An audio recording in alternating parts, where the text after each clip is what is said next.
let's get this show on the road. I said I come back if I ever come back, and yeah, actually I was waiting for someone else to stream, and well, actually I knew they weren't streaming by the time I kind of sort of ended my stream, because well, usually that guy streams earlier. Since I'm not going to be able to watch him stream, well, I'm still kind of awake and I don't want to do anything productive once again. Surprise, surprise. Well, how about a video game? Right. I haven't checked out the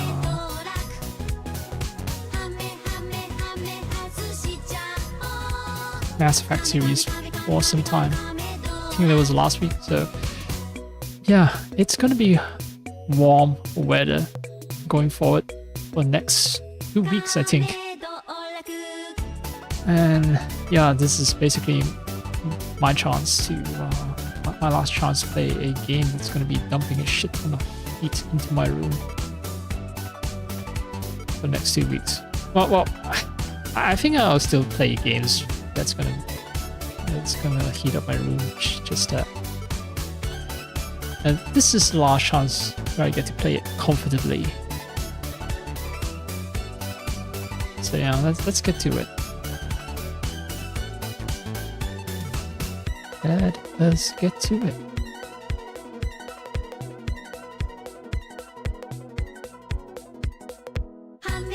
Oh, I need to alt tab. So yeah, full screen is causing all kinds of fun issues.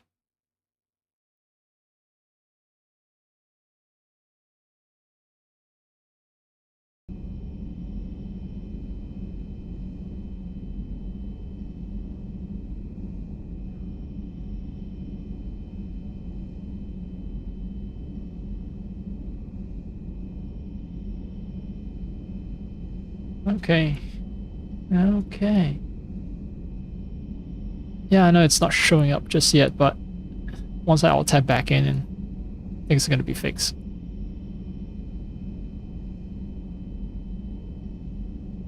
You can tell when I'm monitoring my own audio, because when I'm not monitoring my audio, I have a bad habit of just staying away from the mic and the sound kind of soft. Sometimes I don't pay attention to how I pronounce or enunciate words, and yeah, when I'm extremely self-conscious or when I'm monitoring my audio, then you notice that I get real clips from my voice is like louder. Alright, great. The game is online. It's on screen. What was I gonna do? I actually forgot. I think my plan was just to run around. Have I talked with everyone? Have I done that? Commander. As a courtesy to myself last time before I stopped streaming? I can't recall. Oh, it's gonna be yet another talk-heavy Mass Effect episode. Guess what? Surprise, surprise. What are you doing, Edie? Monitoring reports of proton storms and other space weather. With the Reapers attacking the comm buoy systems, critical warnings may be lost. How bad are these storms? If we are warned, not bad. If we are not warned, very bad. Thanks for the info, Edie. Okay, storm warning, good, important. No storm warning, bad. Glad you talked Samara down. I never thought I'd see her flinch from her duty. I don't know. On one hand, that code's all she's had to live by for, God, centuries. Then the galaxy goes to hell. The old rules don't cut it anymore. I mean, we're cutting some corners, right? A few. Well, the Alliance can always court-martial us after we save the galaxy. Okay, so I haven't talked to these people because, if they're mentioning Samara, they're clearly not having any conversation there.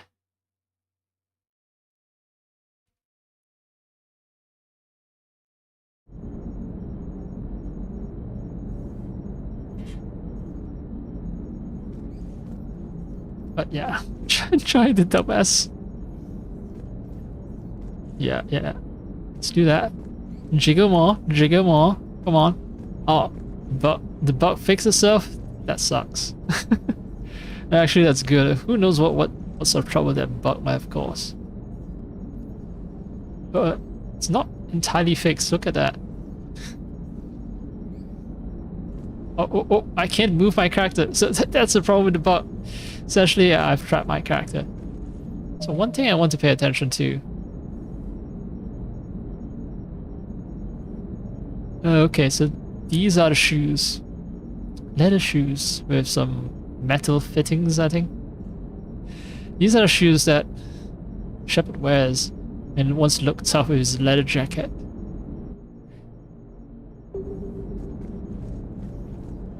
Commander. Hello, Shepard.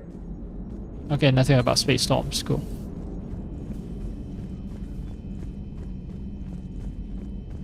I'm gonna work my way from bottom to the top. Because captain's cabin's at the very top. Commander? Oh, right. Now I know why I stopped. God fucking damn it. Look at all these emails. Everyone just has something to tell me.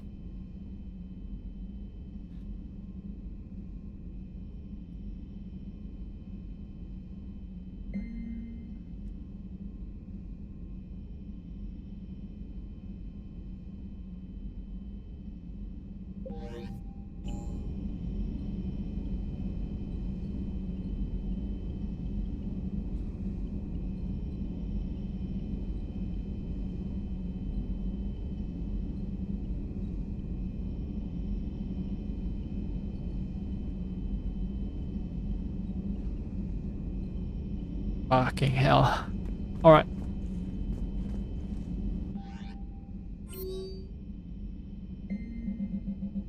What is it? Did I miss it? Found something from Miranda Lawson. Shepard, I discovered a few things about my sister. It's bad, but there's something else going on. I'm back on the Citadel. I'll find a place to meet and send you a nav point when you get there. When you get here, Miranda. Alright, Miranda. Alright, Miranda. Visiting the Citadel from Javik. Commander, I find this messaging system to be outdated and clumsy.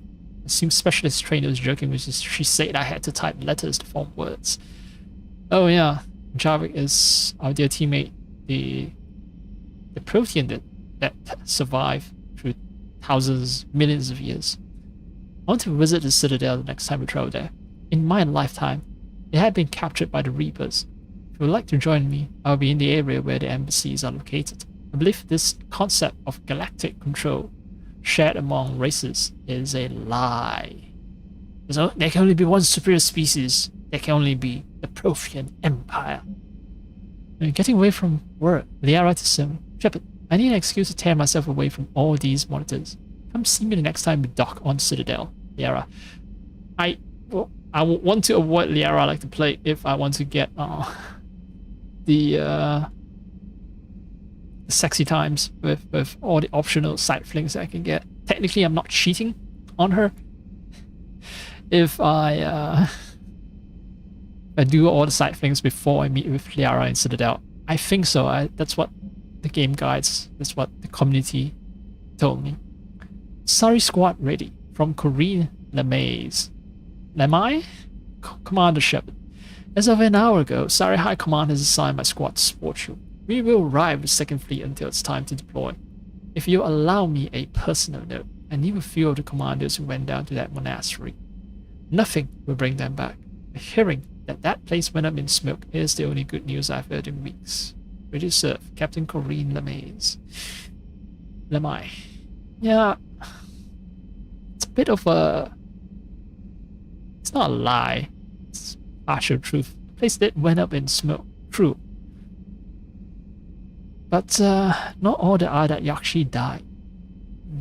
So, I'm not going to tell that to Corinne. See, headed for the front line, Samara. Shepard, I finished my business on Lessus. I would offer to travel once again with you on the Normandy. The code dictates I join the fight where it is most dire. When you do your essential work, I'll do my best to help hold the front. Before I depart, I'll return to Citadel for a short time to prepare. If it does not interfere with your duties, come find me there. I think all these like come find me there missions that are related to that big party they are throwing. Like the final time where the Mass Effect 1, 2, and 3 crew will all get together, party. And after that, things are gonna get really grim. Take a break from Garrus for Karen. Shepard, thought next time we're at the Citadel, maybe we could take a break. Can't fight a war without a little R&R once in a while. I'll be hanging around C-Sec near the shuttles if you're interested. Look, dinner, Kaiden and Leko. Hey Shepard, I don't know about you, but I could sure use a blow breather. Next time we're on the Citadel, let me buy you dinner. You should try Apollo's. It's that little restaurant in the courtyard overlooking the proceeding. Kaiden. Oh nice, I'm being taken out on a date by Kaiden, even though we're platonic, we're definitely platonic, okay?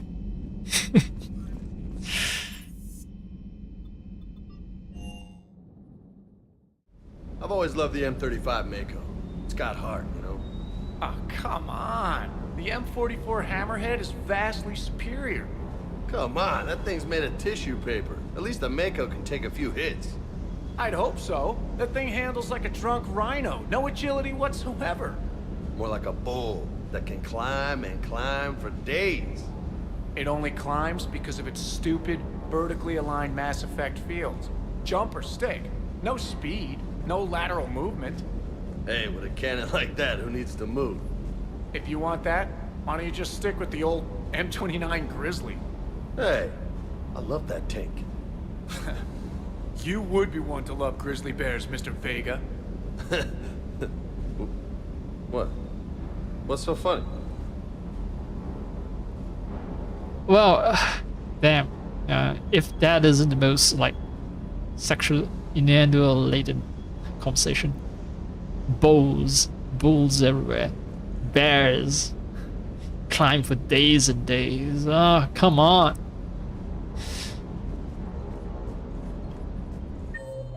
Surely you know that, right? You know what your friend's sexual orientation is, right? James Vega. Hey. And nothing about Samara? Okay. Well, he doesn't have a history with her. So that makes sense, I guess. The next time you blow up a monastery, let me know you've left the premises, okay? I worry about you. Reviewing our maintenance schedules one more time. Good to see you, Commander. Thanks for worrying about me, like, for realsies. Thanks.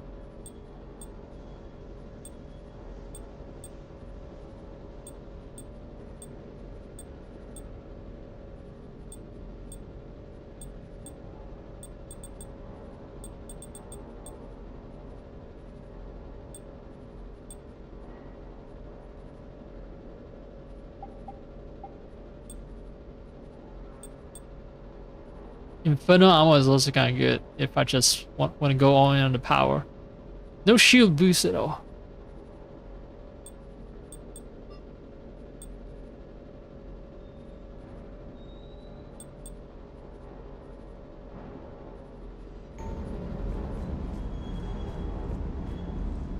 I have 2 sets of armor that's like it caters to biotech users like me. That's nice. That's nice. Yeah. Is there anything better? I don't think so, right? In terms of weights, because I want to keep the recharge speed down. It's either Shuriken or the Geth Plasma. I should explore more SMG options. Let's see, Phalanx. Predator is also low weight. Phalanx is like the second lowest. Yeah. Right, not gonna change that loadout.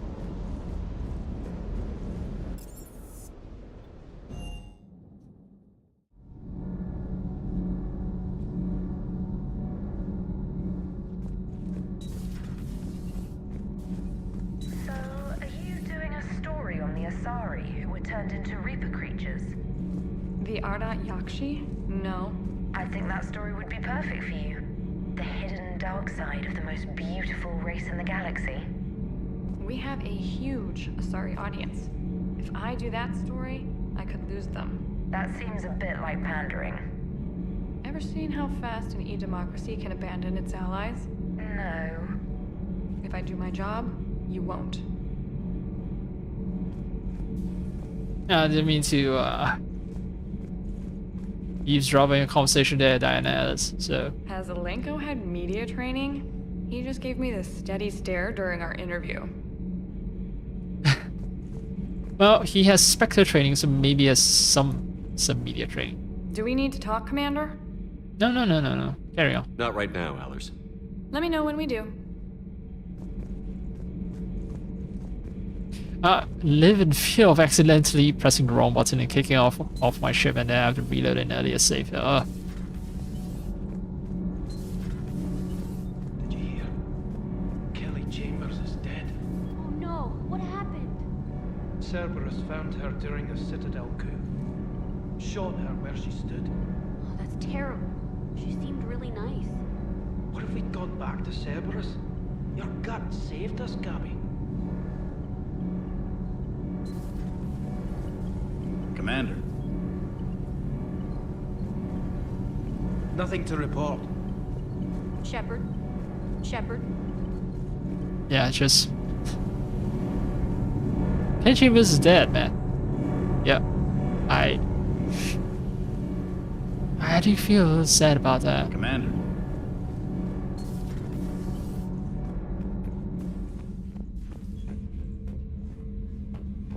But this is war, right? We are really stretching the limits of believability when, you know, you have this ship that's constantly heading into most dire situations around the galaxy and still survive with most of the crew intact.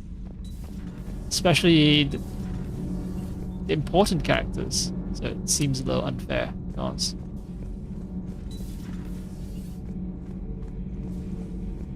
Hey, wait. Oh, yeah, Jarvik did say that he's going to go to the Citadel or something. But we are in space, so where the fuck is Jarvik? Where is he hanging out?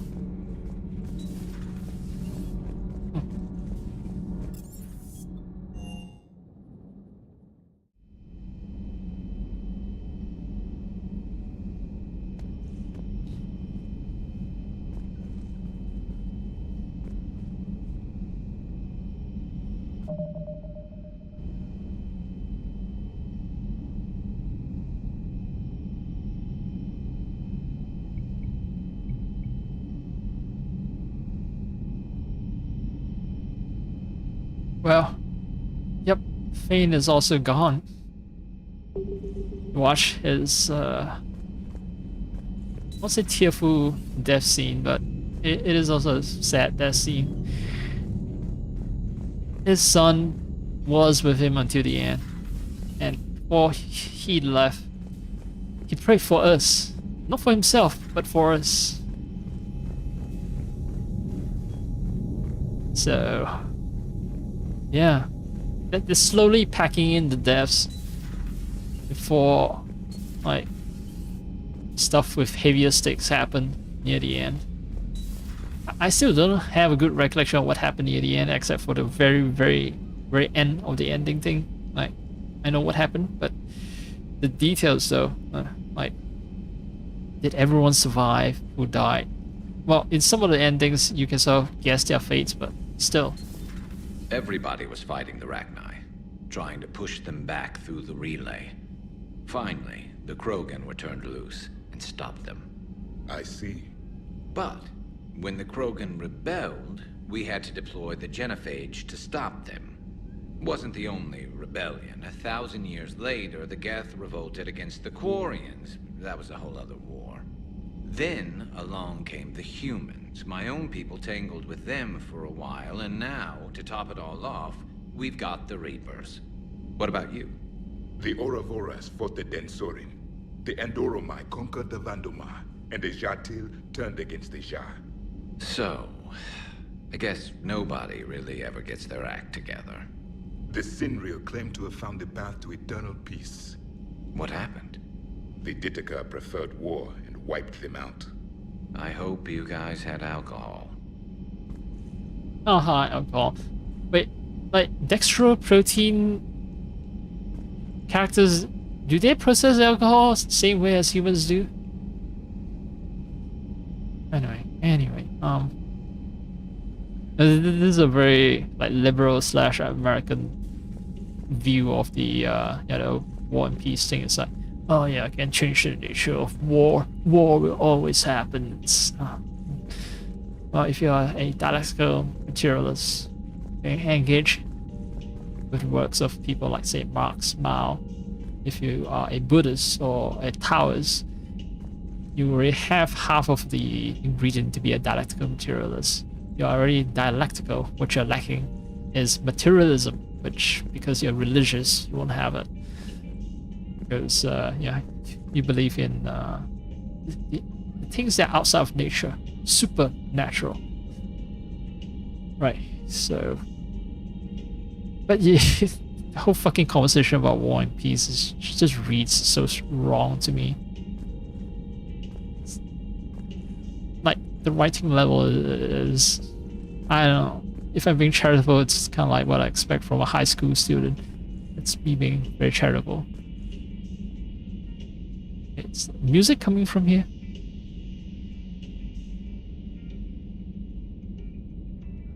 Oh, music died. Alright. Nature of war. Yeah, so you guys are a bunch of people who are fighting each other in your galactic cycle, and same in our current galactic cycle. Samara's the kind of soldier we need in this war. Nothing gets in her way. I just hope I'm not in her way someday. That woman means business. Now it's a mutated Asari. The Reapers are just a giant nightmare factory that never ends. I can only imagine what the Reapers are doing to the Drell, or the Hanar, or the Vorcha. This could get a lot worse before it gets better. Shepard.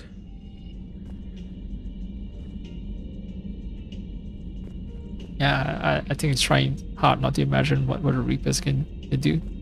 More horrors, more enemy types. Well, from game design perspective, more enemy types is actually good, right? Garrus, I'm sorry, but I think I want the Reapers to experiment more on the races, just for the sake of my very selfish need for enemy variety in my games. Hey, Javik. Some of the crew seem shocked by the monstrosities we have encountered. They haven't seen what the Reapers could corrupt after 100 years. That was our war. Every battle conjured a new nightmare. Say the Reapers are highly experimental people, it seems. Okay. This human holds such childish views of war. Your species has much to learn. What do you mean by childish, though? Define it. Like, naive? Don't know the true nature of war?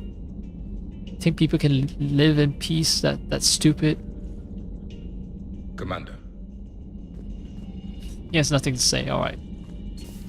It's a brilliant tactic, when you think about it. But it's evil.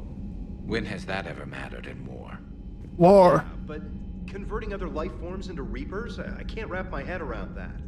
Makes sense to me. It ensures you never run out of cannon fodder, eliminates any local resistance, and for every soldier you add, your enemy loses two, the one you converted, and his buddy on the other side who can't pull the trigger on a friend. You sound like you admire them. Same way I admire a virus or a thresher maw. They've adapted perfectly to their situation. But the Reapers want to destroy us. And I have no intention of letting them. But if you don't respect your enemy's capabilities, you're in for one nasty surprise after another. Fair enough. Shepard. Commander. Yeah. It's kind of like, you know, over in the real world, everyone think Americans are these good guys and just can't conceptualize America as an enemy. So the thing is, though, America wants to destroy us, okay? And so we have to admire America in a certain way, not because of the things that America itself preaches, like, okay, hey, you know, we're all for freedom and democracy. No, that's all bullshit. We have to see how they turn everyone against each other in this world. Like brothers fighting brothers, sisters fighting sisters. That's, yeah.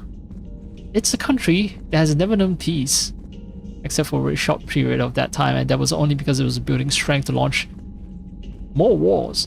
It's constantly been at war ever since its foundation. It's war upon so many nations in the world that it's rivaled only by the British Empire. And some people hate the British Empire, thinks that America is worse, like even more insanely cruel to people.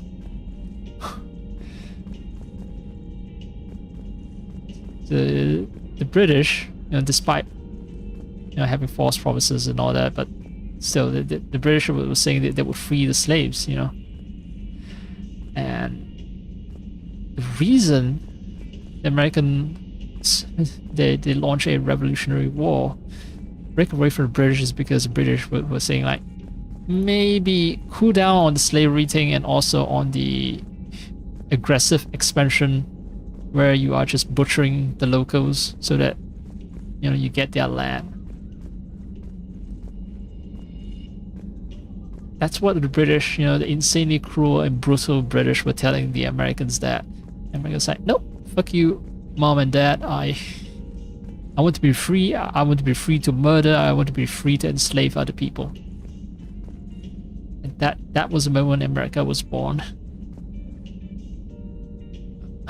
A great monster. So you have to admire it in its ability to, this monster, to conceal itself, right? So you have to admire it that way. Just like Garrus was admiring how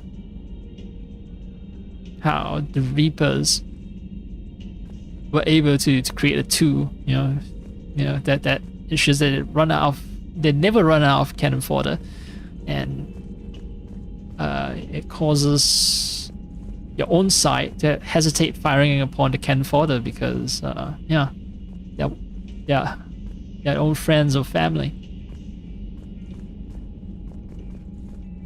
So the Reaper is actually an allegory for America, except, you know, Americans think that it represents their enemies. What the Americans don't know, too oblivious to know, too propagandized to know, too deceitful of themselves, of the true nature to know. Yeah, but everyone else knows is that, yeah, Mass Effect, despite being written by Americans, is actually talking about the Reaper, this evil, all-consuming entity that Americans always think is related to communism. No, it's actually America itself. It's Americanism itself that's threatening to consume this entire galaxy. And it is the threat that we should be dealing with.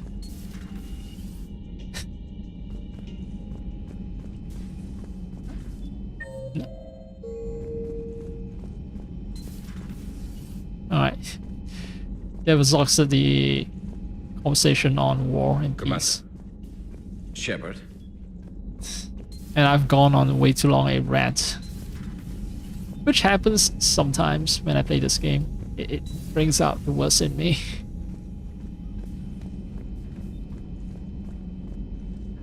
I'll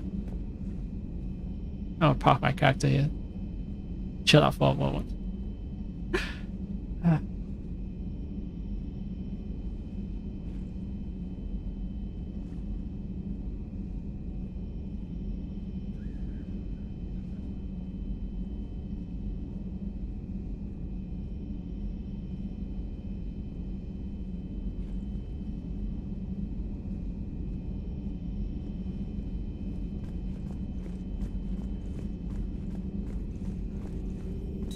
I find using my biotics to toss someone across the room is a decent attention grabber.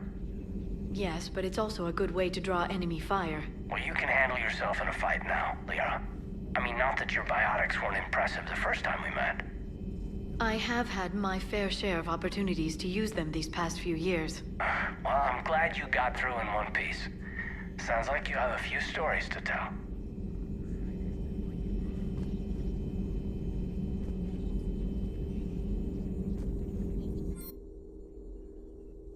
Intact Reaper weapon. Alright. The barrel of this Reaper weapon can be dismantled for further study. If the miniaturized energy cells powering the gun's systems are taken apart, it could lead to improvements in the damage a weapon can deal. However, an examination of its heat venting systems could instead provide the means to maximize thermal clip storage. More damage. More damage. More base damage seems intuitively more important. Running out of ammo hasn't been an issue. In fact, more damage is saving ammo. Right, you don't have to fire as many ammo to kill a person if each shot is slightly more powerful.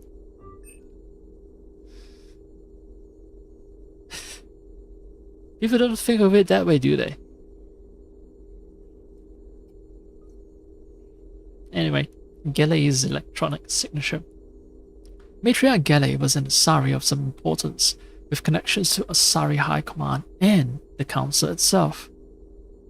The electronic signature can be used once before security protocols realize it has been activated by someone else. Galley's contacts can open elite training facilities for reconditioning soldiers, or, on behalf of the Asari Embassy, grant someone a discount at all Citadel stores. This one, I am going to consult the internet, which means I'm going to alt-tab out for a sec. Every time I alt-tab, I'm just so afraid the game's going to crash. Okay.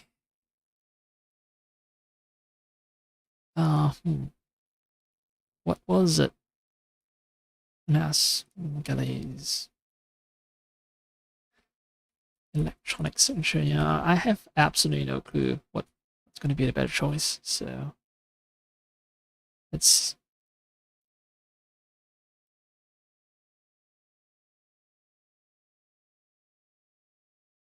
okay. So power damage or discounts. Discounts will get me more weapons, which makes sense for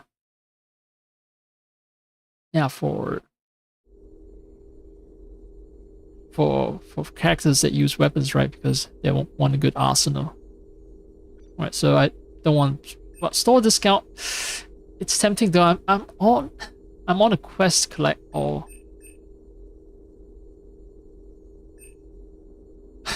on a quest to collect all weapons, and 5% discount could speed things up, but yeah, power damage. Let's be practical here.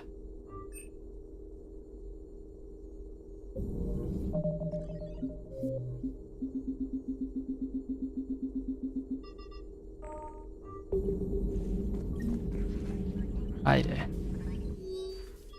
Hi there, Liara. Poor Rila.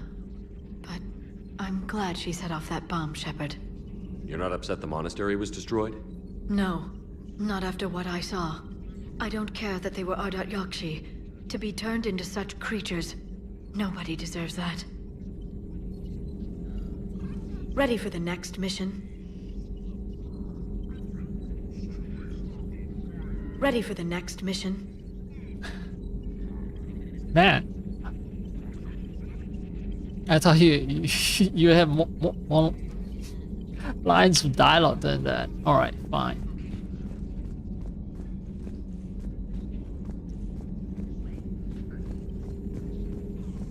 Please enjoy your day.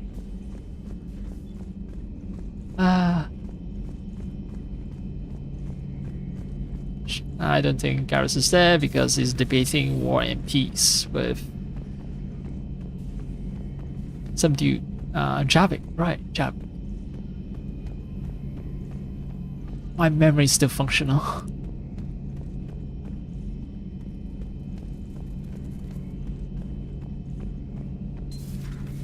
Heck, who else is on my team? Not Kaden Alenko or Liara. Yeah, Liara. I just met Liara. Edie, and who else? James Vega. And I'm struggling to remember. This is Dr. Chakwas, right? Chakwas. Yes, Chakwas. It would help all involved if you could barter a trade of medical supplies with the Citadel Oh, right. refugees. Speak to Tactus. You should be able to find him near the docks. I forgot. I have to do that mission back at the Citadel, and I'm not going back to Citadel maybe for a pretty fucking long time. Right, means I've cleared the entire floor. I've been on CIC. I'm done. All right. I've chatted with everyone that I can chat with. Let's hear the scream. Oh, that's melody to my ears. Not. What? No! Stop screaming.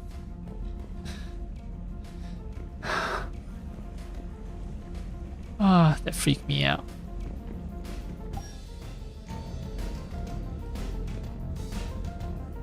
Yeah, I guess I can stand here and watch my fish swim. Just like a real desktop wallpaper. Except it has my stupid face on it. Hi, my name is Commander Shepard, and this is my favorite aquarium on the Citadel. Fuck.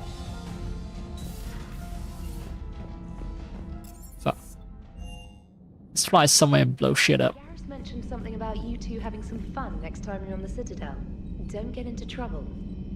Oh, you know how us boys are. We go out into town and have some fun. Commander? You can blame a man and his crew for having a little fun now, can you?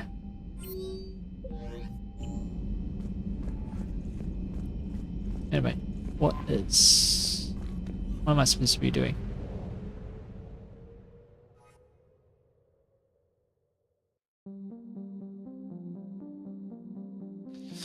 Ah, right. We talk about Lessus. Business on Lessus. Place where the Ardat Yakshi are housed. We are here. The Asari government is uncharacteristically silent about Lessus. Because it's unpopular garden world. I was going on a long last stream. I think I went on a long monologue about unpopular garden world being a stupid concept, because if it is a garden world, how can it not be, popular? By definition, it's a very rare world that supports organic life of your type, right? That's why it's a garden. Like, the garden means a paradise garden, right? The garden of paradise, right? So, an unpopular paradise as a concept is just stupid. Yeah, just had to say it a second time. Right. Pelion. We're not quite done.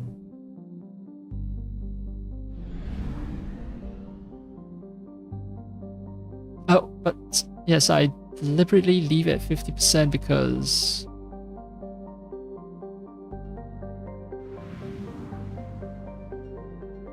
because I'll have to go back there because I am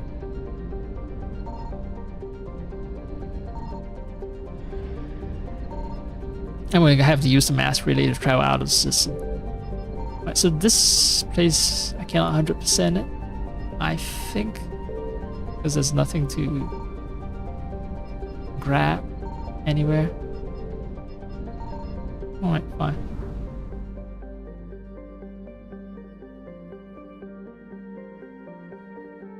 Right, 50% of assets recovered. When I see 4 systems, one that's 100%, the other is 50%. Man, okay, I just know I'm gonna like really hate it if it turns out that Kalini is gonna be an empty system, because I'm gonna run out of fuel. Let me read everything about planets first before I start spamming the scan button. As with Pania, Lemnia had mining facilities in orbit. remotely controlling machines on the planet's surface recover Lemnia's highly valued transuranic elements. Mining facilities in orbit. Okay. Okay, it's a remote mining operation. Unfortunately, the miners made no secret of their presence, and to find all traces of them and wipe them out, all the Reapers needed to do was access the extranet.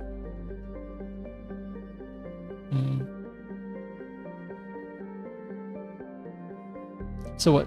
The Reapers turned the mining machines against the... Yeah, hack into the mining machines and turn it against the miners, I guess. That was the implication here. Because how do you kill someone through the extranet? Electric shock? Pania, rock planet exploited for minerals by robo-miners. Named for an ancient mythological Asari hero. Music so stirring that the goddess Aphame granted Pania anything her heart desired. Different legends reflect the variety of hero cults of the time. In some stories, she became the first ruler of Mali, while others claim Pania took to the stars with Aphame herself. The Robo miners' orbital stations here have been destroyed. Surprise. A number of life ports can be detected, but most are in the red, indicating their oxygen ran out long ago. Bad way to die. Or not, I think...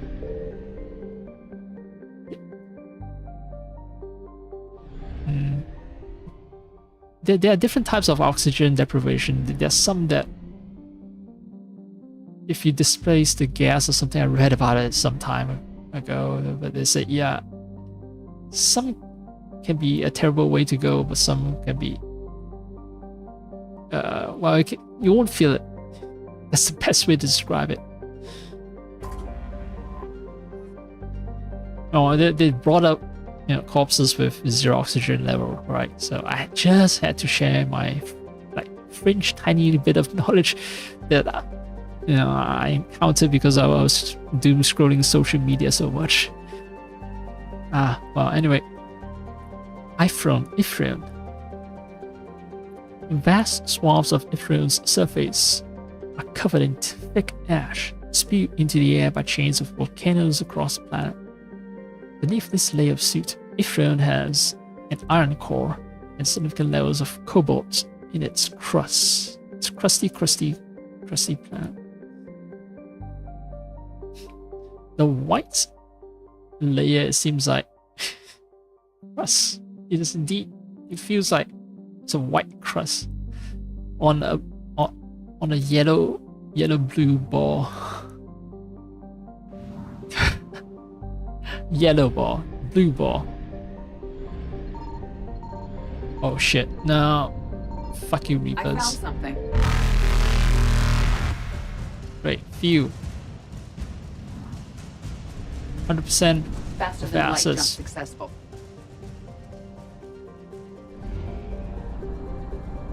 All right, P-Lion, P-Lion. Recover this asset, which is few. I'm fully topped up. I should have left that because yeah, I still haven't found. Oh, there. Oh, more few. All right. That was unnecessary.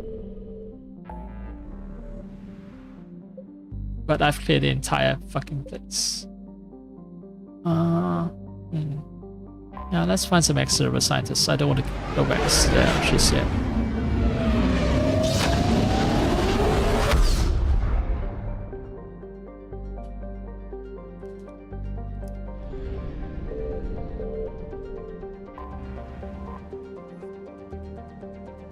Home to the famous iron canyons, Iquitas is reddish iron oxide dust, hematite covering much of its surface.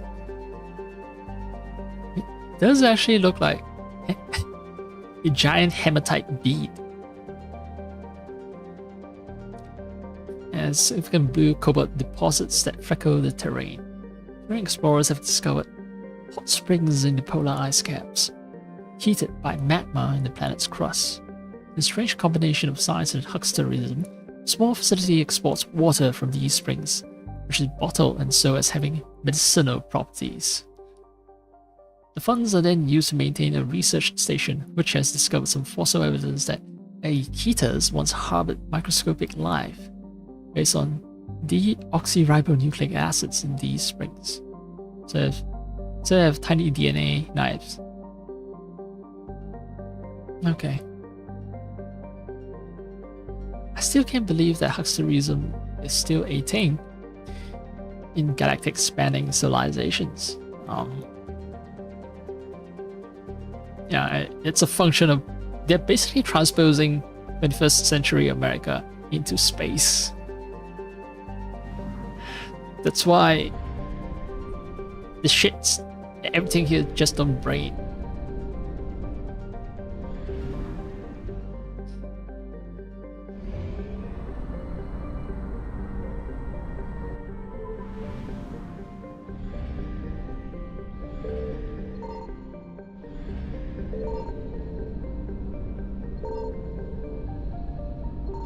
Alright, I don't think there's anything I can...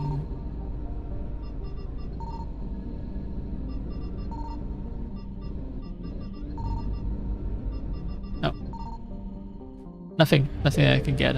So, let's find some extra scientists, except I want to save before I jump into a mission. If I keep up with that good habit, before I make any choices that I might come to regret.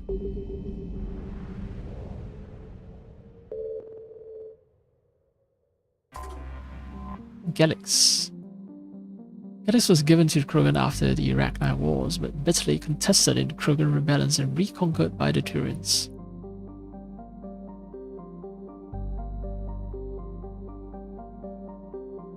This left the Turians as caretakers to a Levo amino acid based world that they could not inhabit themselves, but were unwilling to give up. Right, because the Turians are dextro amino acid.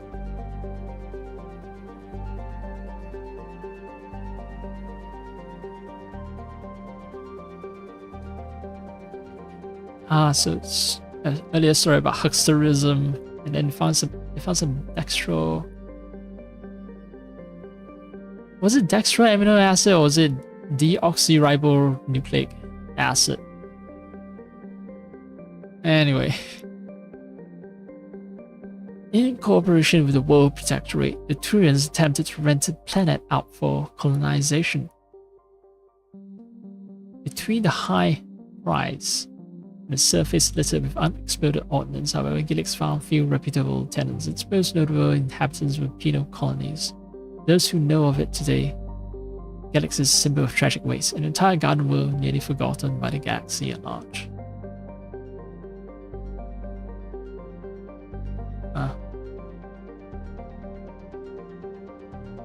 Due to the penal colonies, due to the unexploded ordnance and it being, well, high price of rent, just serve as penal colonies. Shame. A garden world that's just devastated by war.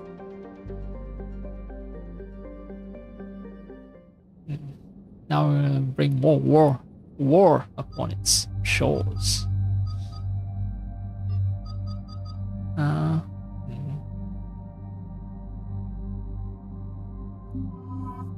kept forgetting James. I don't know if I keep forgetting that he exists. So maybe I should bring James and one character who is important for the mission. Now I'm going to alt-tab out. Search. What is it? Gelix. Best squad.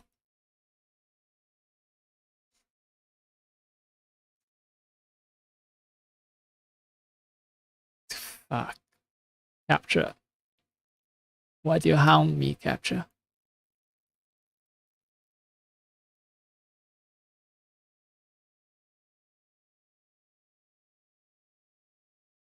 I thought we were family. Capture. God damn. I think...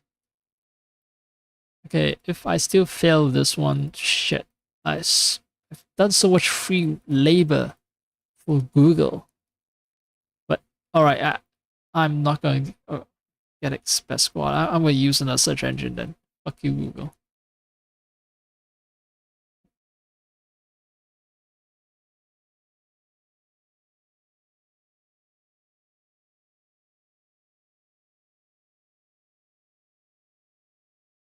Websites are pain. So much pain. Okay, Cerberus, right? We're fighting Cerberus. We will have good conversation.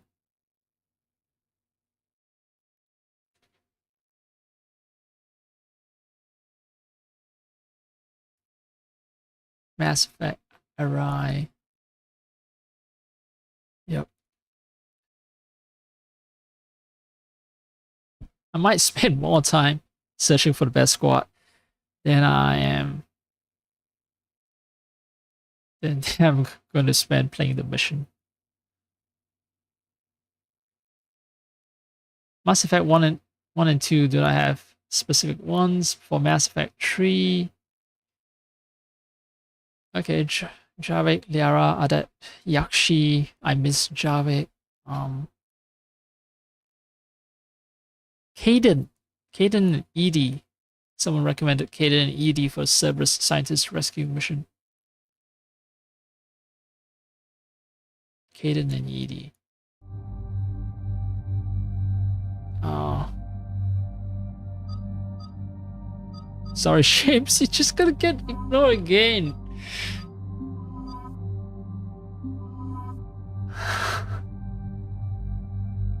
Sorry, James. Sorry, James.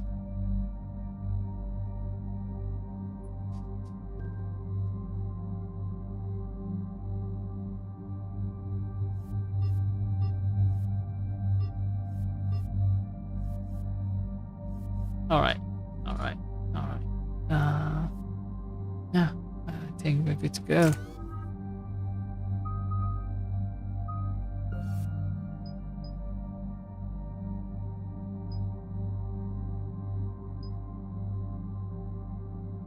Alright, damage over time or increase all damage by 25%.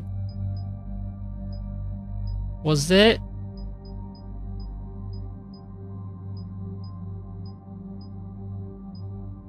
No, there wasn't an upgrade that introduced damage, so... Oh, okay. If an enemy is being lifted by pull and then use a damaging attack on the enemy, then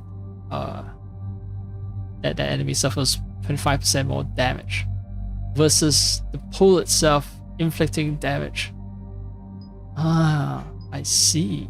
That is quite the trade-off.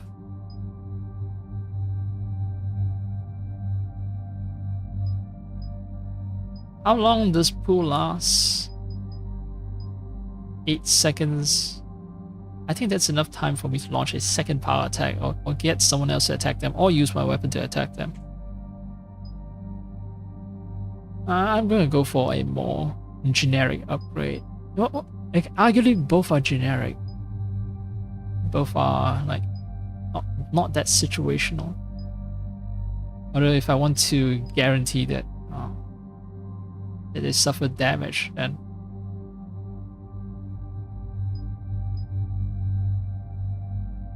yeah, this is a good guarantee. I want guarantee. Yeah. Alright, you guys, I don't care. Auto level up.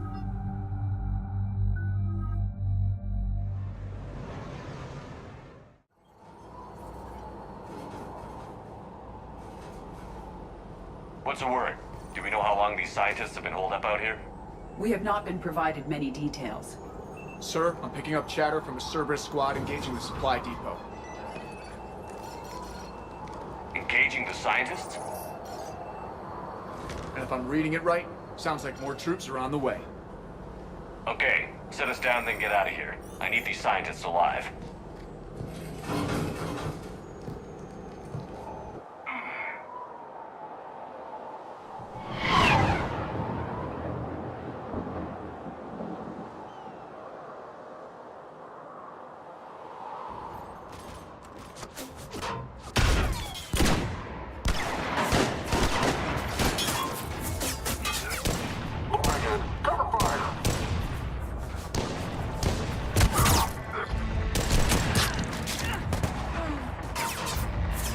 Oh, Jacob, I see.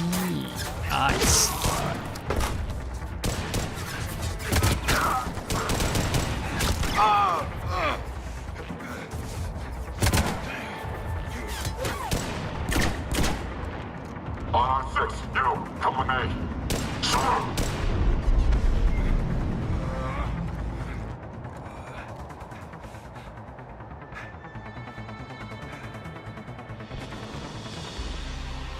See why Cerberus abandoned this place. It's freezing. All right. Wait, just keep did moving. Oh, shh.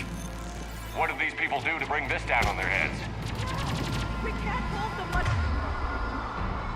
I picked the shit weapon. Well, fine. I fucking hate burst fire.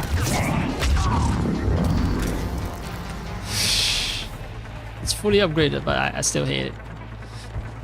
I must have not been paying attention while I was selecting weapons. Ah, fuck me. That's why I find a weapons bench.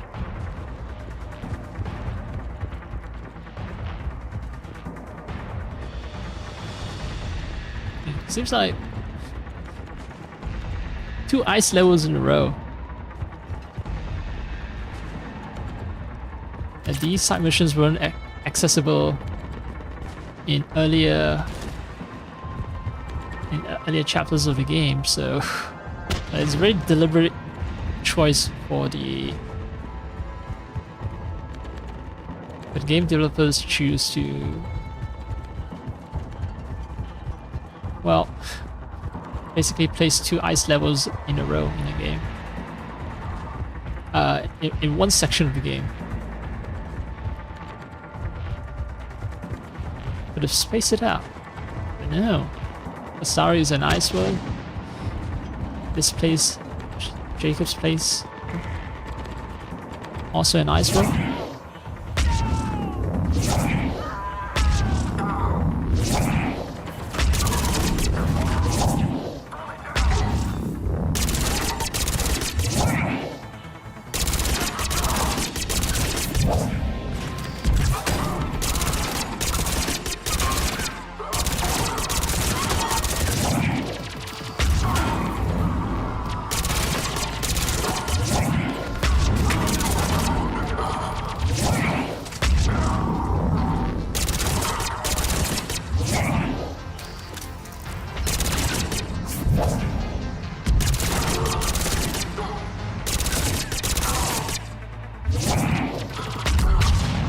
Enemy neutralized. Look for survivors. I love that cracking sound you get when you combine 2 powers. Crack, crack, boom. That's the combo. It's the combo.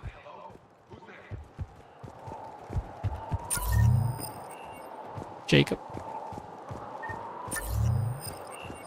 Avoid Jacob. Hello? Who's there? Hi, it's your pal. Recognize me? Alright, I don't think I've missed any collectible. Yeah, it's I. Jacob, how bad? I'll live. I think.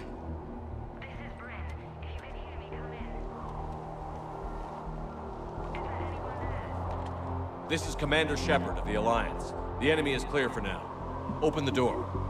Is Jacob there? It's okay, Bryn.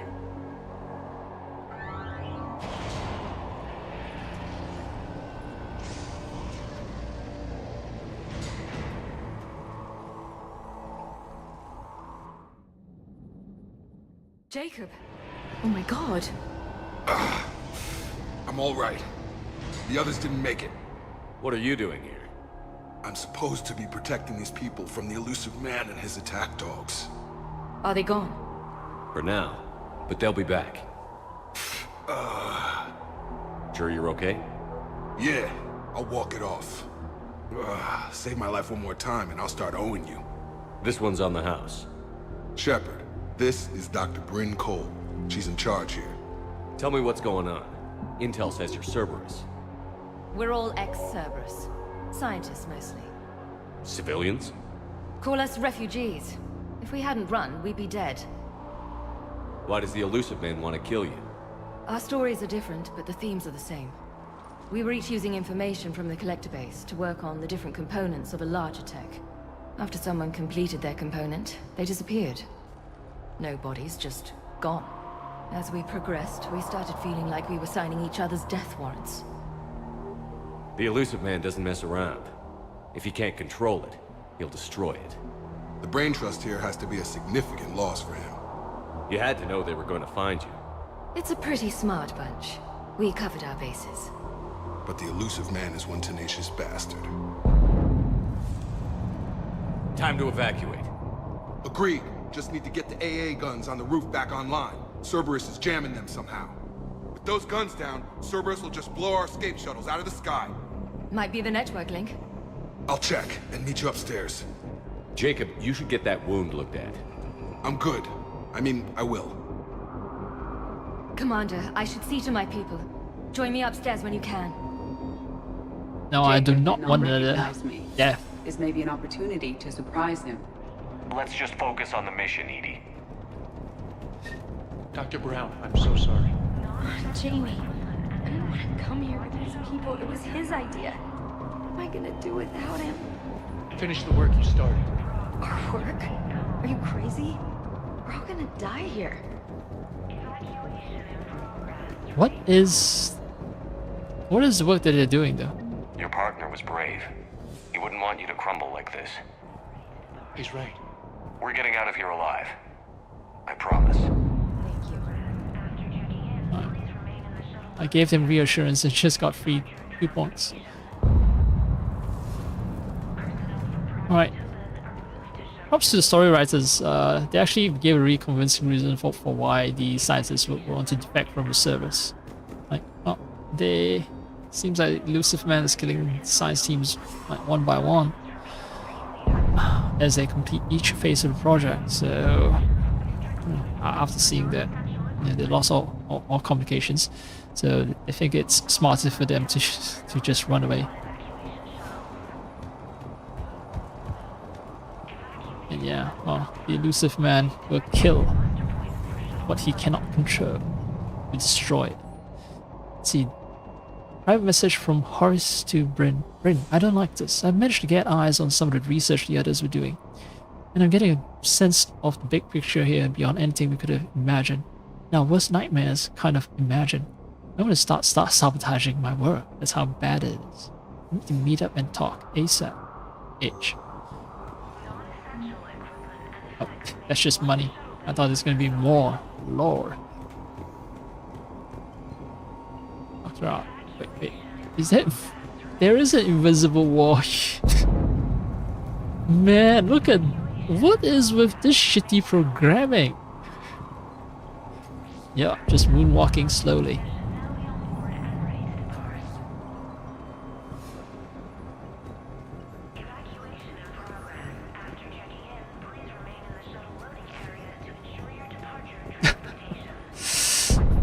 Fuck. It's just so dumb, this game. I'm scoring bugs from who knows how long ago. Alright, Dr. Archer, hello. Commander Shepard, Dr. Gavin Archer, we met on Project Overlord. That's one way of putting it. Yes, well, after you took my brother to Grissom Academy, I tried putting all that behind me. I don't suppose you have any news from there. I've heard rumors the Academy is in trouble. I was at Grissom Academy.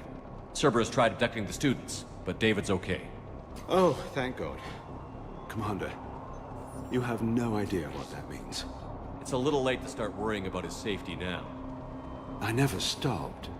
I know you think I'm a monster, and you're right. Not a day goes by where my dreams aren't haunted by what I did to David. All I can do now is hope that one day he forgives me. What are you doing here? I strayed too far from the path. This was my only refuge. As a boy, I wanted to be a scientist remembered for doing right by the world, curing a disease or discovering a new element. Not a monster who tortured his own brother. What did you say to the elusive man? I told him if his intention was to work with the devil, he only had to look in the mirror. I wanted out of his nightmare. He just let you go? If it had been that easy, I wouldn't be hiding here. Every Cerberus soldier in the galaxy has orders to shoot me on sight.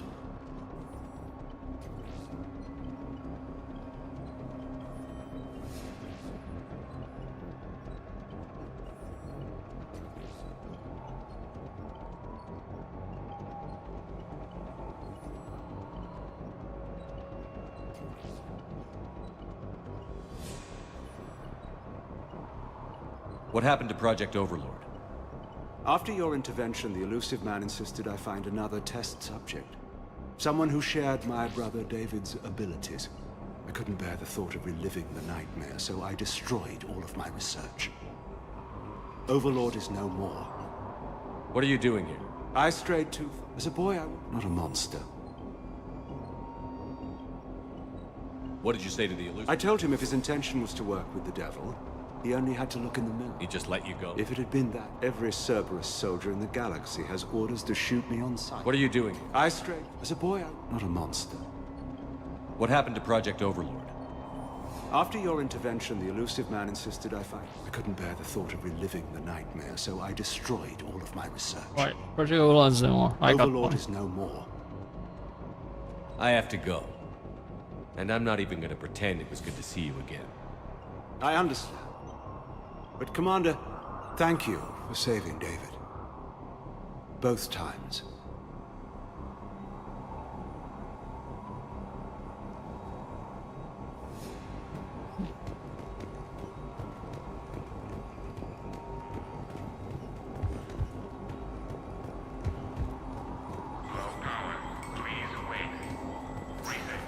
Yes, Commander.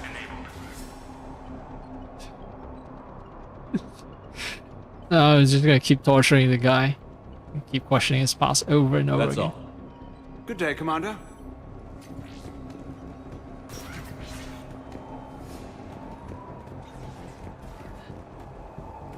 I think the low power thing was deliberate so that you're more inclined to talk to that person instead of just skipping him over.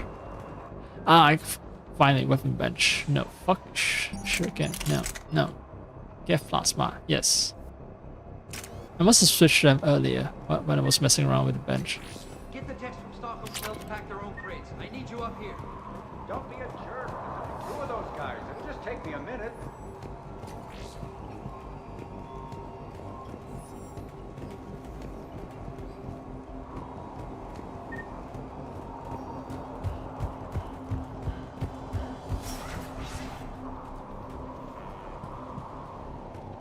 Why is everything just so tense with music?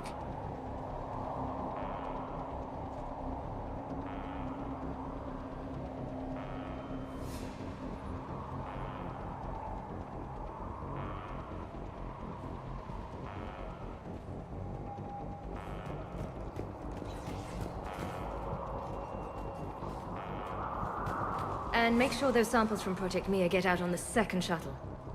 I've already dropped one box. My hands were shaking so hard. We're going to make it. What's the status of the guns? Still waiting.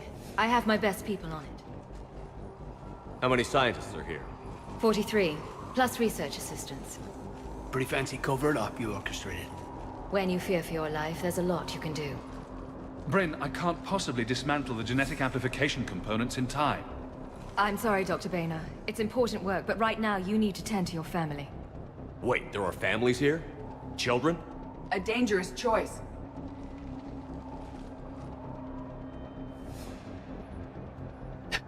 Look, I know damn well why they would bring their families, because Cerberus would target them. It sounds so insensitive for me to ask this question, but I'm gonna ask it anyway. So these refugees brought everyone with them? Yes. We have about 17 kids here. Partners, spouses, parents. I promised these people refuge. A new life free from Cerberus. I just never imagined the elusive man would... That's what evil counts on.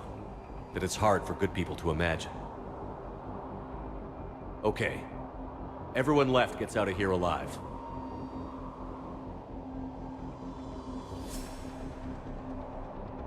She actually apologized. Okay, cool. What an awkward social situation. Anyway, there's a lot on the line, true. This escape will have to be carefully executed. I'd hoped. We tried so hard to make sure it wouldn't come to this. What's the news? Can't tell. Only know I can't fix it from here. I'm going to the roof. Cerberus landed a shuttle there a couple minutes ago. You in? Jacob, you're injured. I'll fix the guns. No way. These are my people. I'm going. Just because you survived one suicide mission doesn't mean you get two. Fine. But I'm gonna talk you through it from here. Cerberus is probably jamming the satellite link. Radio me when you found the controls and I'll give you the override code. Will do.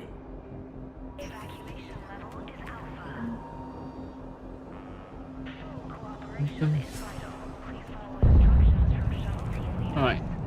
Because I showed sensitivity, I am a paragon. Dr. Cole? Got a moment? Of course. What's your relationship with Jacob? More yapping. Together. An old colleague of his introduced us. Through Jacob's eyes, I started to recognize what the elusive man had become. I guess I was so in love with my work that I refused to see the obvious. Its sponsor had become corrupt. I get that. That's why it's important to have good people around you. I don't know what we would have done without him.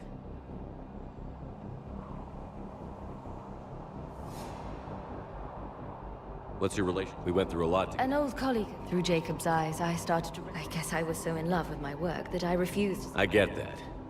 I don't know what we would have done without him. Alright, what about your Cerberus work? What kind of work did you do for Cerberus? Until the elusive man became preoccupied with the collectors, I worked in physics. It was a researcher's paradise. I had access to cutting-edge tech and all the personnel I needed. The elusive man spares no expense for technical perfection. That technical perfection's almost killed me a few times. It also saved your life. Strange to think about, I would imagine. Maybe. But then, life is full of uncomfortable ironies. Isn't everyone's? How did you get away? I was a loyal senior employee. There's a lot of freedom in that. When our fourth colleague disappeared, we organized and were out the door in days. And until now, Cerberus never suspected you were hiding right under their noses. We honestly thought we had it all figured out. It's humbling. So what's this work of yours that Cerberus wants so badly? It's based on tech gathered from the Collectors. In essence, it involves dissecting Reaper-to-Collector communications. Dr. Horace Armstrong and I were working on a practical human application. An implant of sorts. Once he'd completed his component and moved on to less valuable work, he disappeared. Ah, okay, so basically mind control devices. In a very fanciful way, yeah, it's fucking mind control devices. They want to use it on human populations, I assume. Well, I already asked all that I can ask, I think. Cerberus work just now. What's your relationship? We went through a lot. An old colleague. Through Jacob's, I guess I was... I get that. I don't know what we would have done without him. Running from Cerberus. Don't you think you put these people in serious danger? They wouldn't have it any other way. Science must never bow to tyranny. We didn't escape just to go into hiding. We wanted to build a new life, where we could live and work on our terms. Love, family, they're all part of that. Even now. Otherwise, what are we fighting for? Very passionate, romantic people. So, Okay, the fucking orders are just being switched around for these options. That's why it's like, it's confusing me. I thought some of these options were new. Cerberus work I've asked about, you and Jacob. Yeah, running from Cerberus is what we just talked about. Don't you think you put these... They wouldn't have it. Wouldn't have it anyway, love. yeah.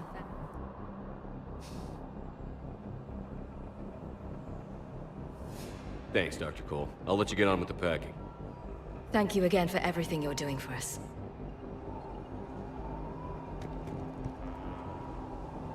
If we don't get those guns on the roof fixed, Cerberus will blow our shuttles to pieces. Okay. Until the elusive man, it was a researcher's paradise. Physics. The elusive man spares no expense. That technical perfection's almost... It also strange. Maybe. But then, life is full of uncomfortable ironies. Isn't everyone's?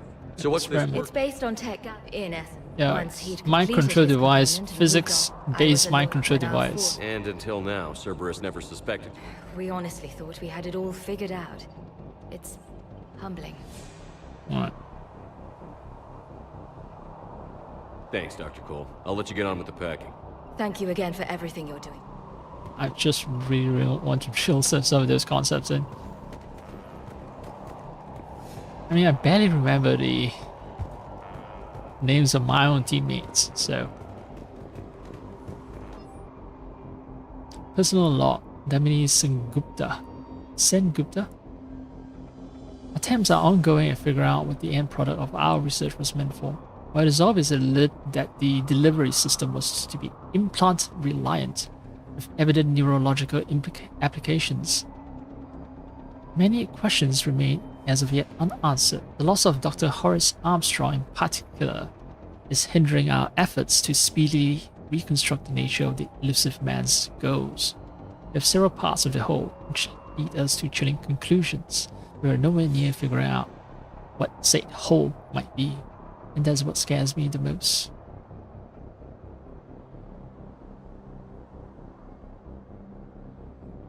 I mean, it's mind control device, right? This, you don't have to speak about it in such conspiratorial terms. I'm not going to die to save this data. Let me. I'll purge it and meet you at the shuttle bay. I don't want to die. Go. Just go. No, I'm okay. Let's just do this. Shepard, I'm in here.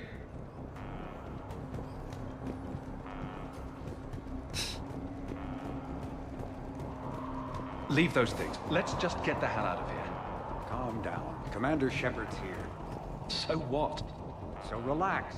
We've got a little time. Yeah. I'm almost a superhero in this universe. I'm in here. I thought we covered our bases. There's a war on... What does he want with us? Why does he care? Who knows? He's crazy. You can't plan for crazy. Shepard, I'm in here. Come on. God damn it, Marcus. You want the elusive man to find this stuff? Of course not. That's why we ran. We can't just leave it for him. Wait, that voice actor's voice sounded familiar. It sounds like the guy who read the codex entries.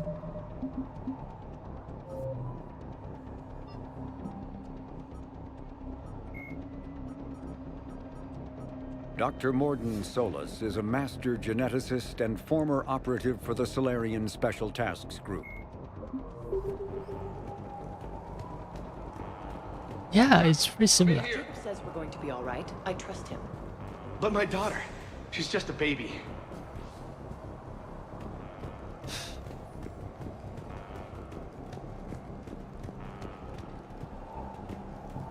Alright, these guys are done. I was hoping they would loop back. No. Shepard, I'm in here. These guys are also done after talking about their daughter, who's just a baby.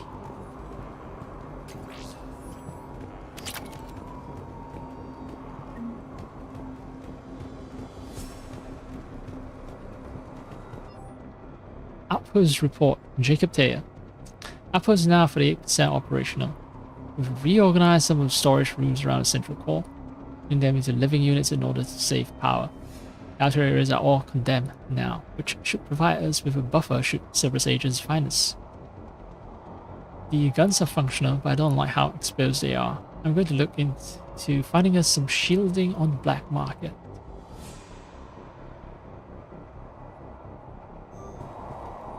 So I guess this was a former server space or something that you took over.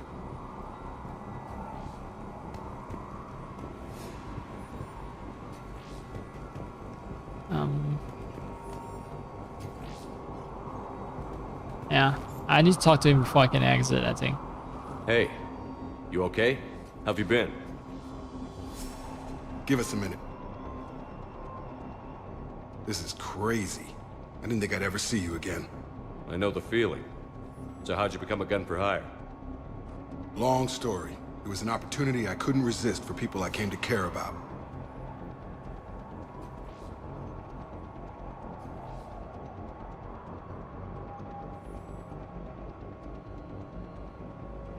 You seem good. You look good.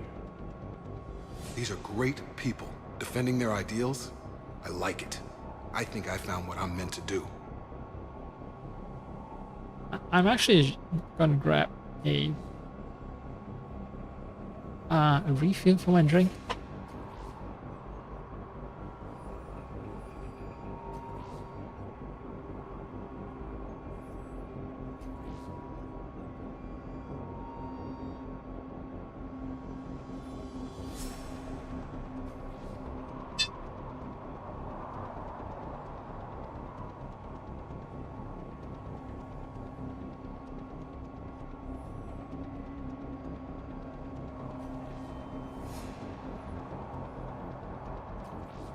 Right.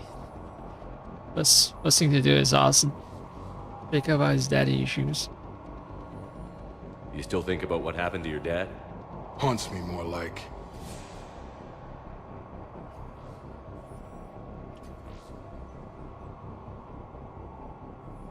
How long have you known Britt? We met through a mutual friend in the Mumbai cell. Guess I've known her for a year. We had a lot in common. Then she came to me about her missing colleagues. Asked for my protection, my help finding a place to run to. How could I say no? Who is she to you? We're together. And you run this enclave with her? You settling down, Jacob? Yeah, maybe. It's just, if these are our final days, I want to spend them protecting these people. Building a life, whatever's left of it.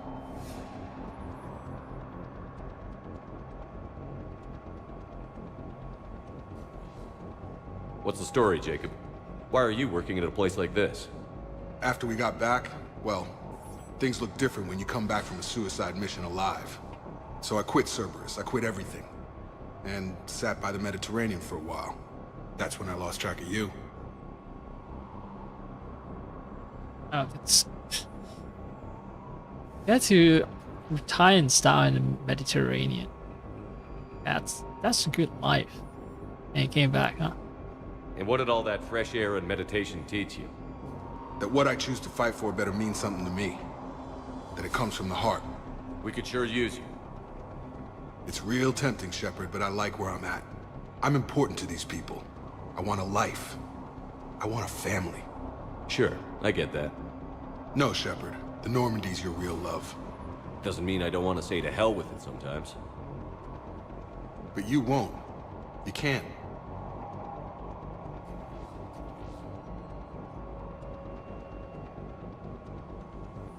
What's the story, Jacob?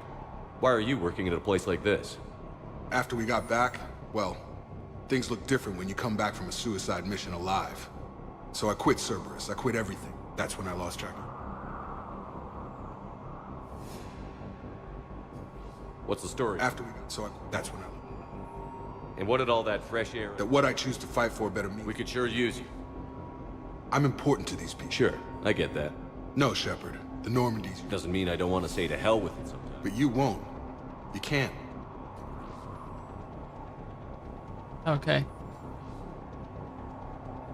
So he's saying I care about Normandy, the ship, and its crew more than personal private life. Okay. Okay. Anything on Cerberus I should know about? The elusive man became obsessed with indoctrination. I know that. You ever wonder how it all went wrong? I mean, was I blind? I remember him being an idealist. How come I couldn't see the evil? Don't beat yourself up. And if you ever get that crystal ball working, give me a heads up, because I'd love to know how this all plays out. Right.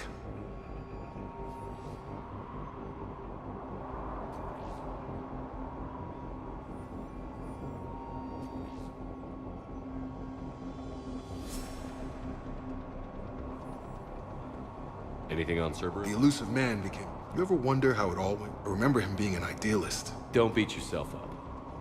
And if you ever get that... Right. Oh, okay. So I'm just trying to make it easy for him and say, come on. And no one could have seen it coming. You know, you need a crystal ball to see that turn the elusive man was actually evil. Yeah. No, actually, no. You don't need a crystal ball. All signs with the elusive man being, you know, human space races. Guess what? It turns out to be evil. Severson's how'd you end up here? I've asked all the questions about father, about Dr. Ko, who he is with together now. How long have we met through a mutual? We had a lot in common. Then she came to me about her, asked for my protection. Together. We're together. And you run this? You settling down? Yeah. If these are our building a life, whatever's left of it. I should focus on getting these people out of here. You bet. Let's get to it. Yeah. Glad we had a little chat. One last catch up. I got money from datapad. Apparently I missed that before chatting with Jacob.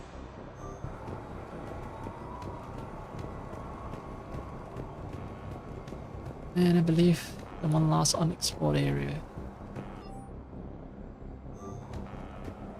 is to my right, but I'm gonna check this just to be extra certain. Alright, this is where I came from. Right. So the only path is through here. Told you there should be kind of sanctuary. Look, let's just focus on getting out of here alive.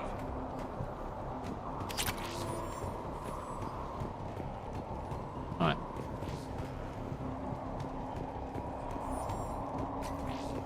Oh, they're gonna have like more lines of conversation.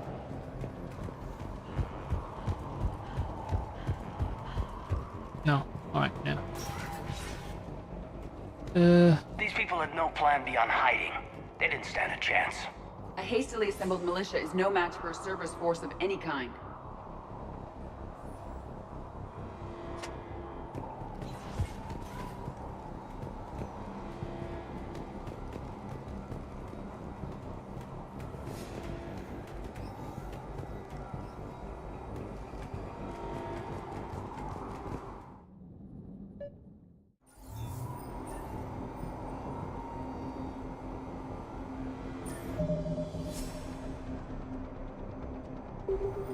Alright, fine. Oh, I can save. No. Combat section. Oh. I keep forgetting one thing. Armor piercing. Do you have any special shit?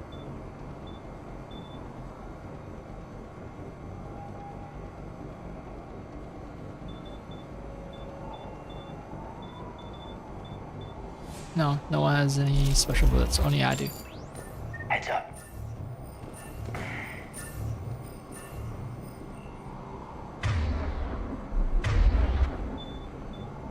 Overload.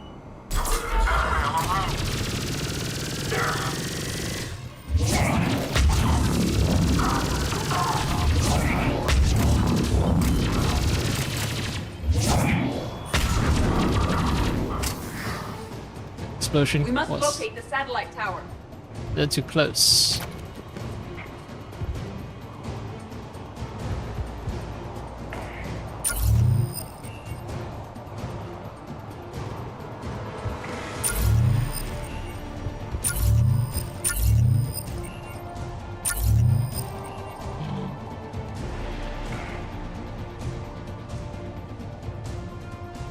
That's gonna be the other area.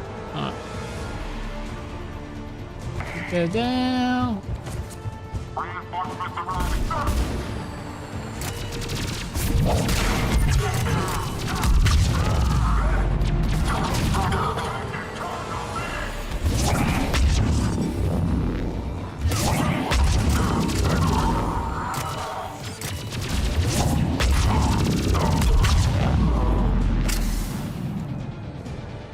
That's how it's done, baby.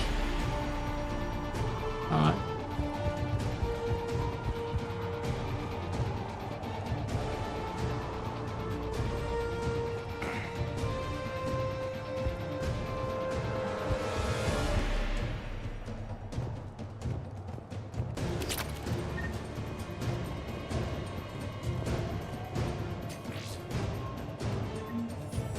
Money, medkit, and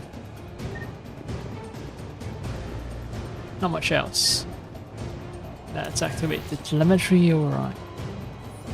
Whatever that means. Dish should be back online now. Affirmative, but the guns are still down. You'll need to manually activate them. Head back to the front of the facility. Hostiles incoming.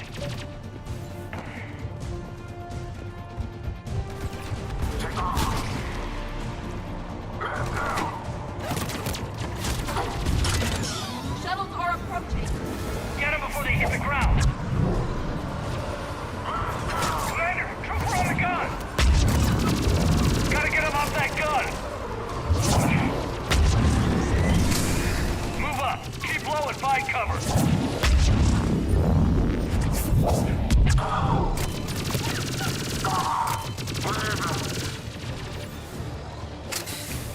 I fucked up, I guess.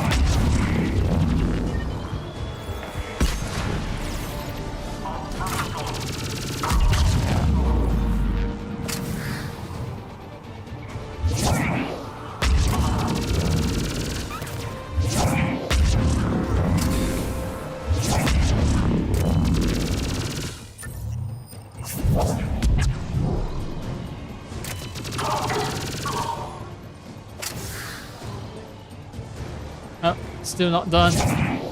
Another fucking way.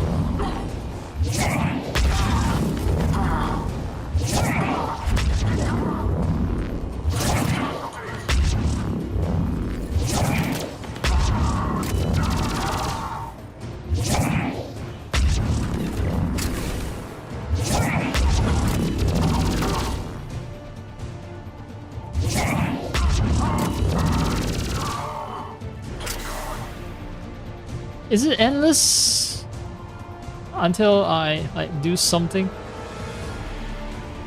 They talk about getting someone off a gun, right? But if they keep spawning enemies, it seems like it's gonna be endless waves.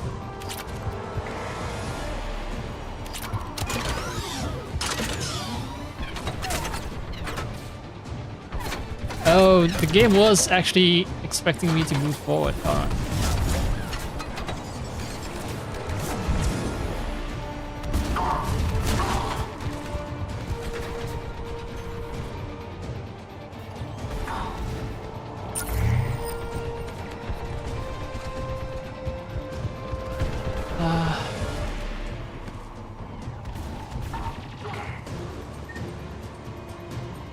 So the challenge comes from approaching the damn thing.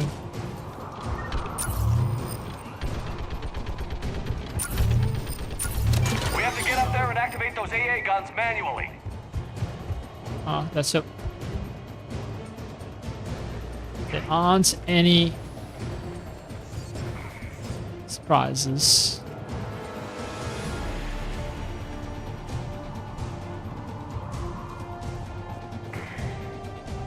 Wait, just see that thing on fire.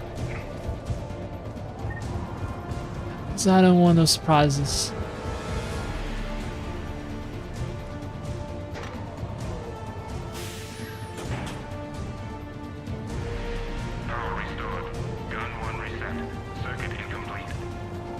The other gun is still down. Let's get over there. Alright, alright. Sweep for loot.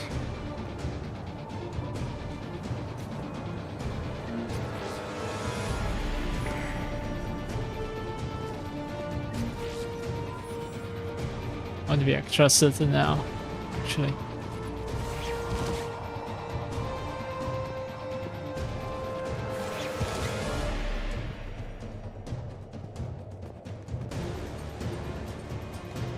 Wait. Oh, fuck this game. Okay, so I was really... So they forced me to always activate that gun first. Due to how... Not force me, but I would be inclined to activate this one first. Because that's how the game positioned me.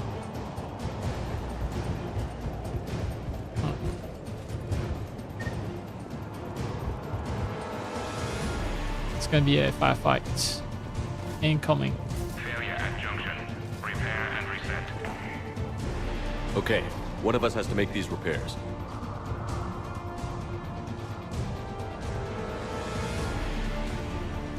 Edie, I need you to fix this. I will make the repairs. Ready, Kate? Just you and me. Bring it on!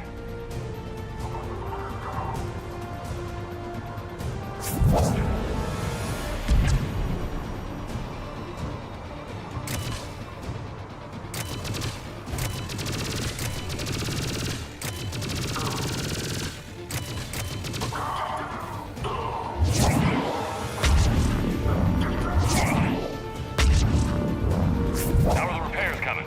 More time is required.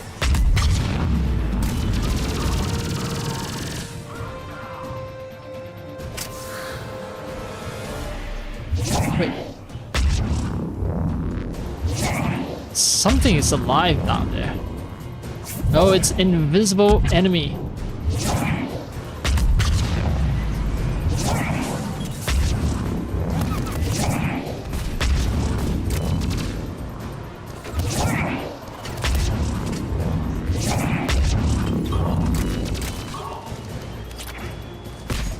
Oh, of course this.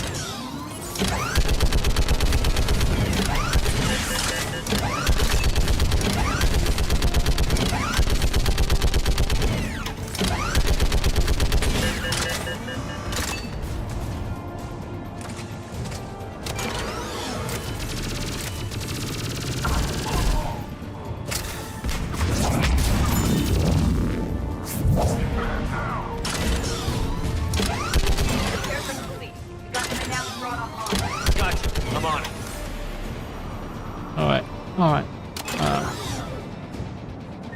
Now it's done.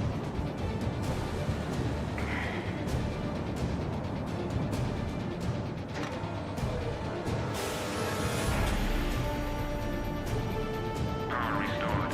Circuit reset. Guns operational. Shepard, AA guns are back online. Copy that. Let's get these people out of here.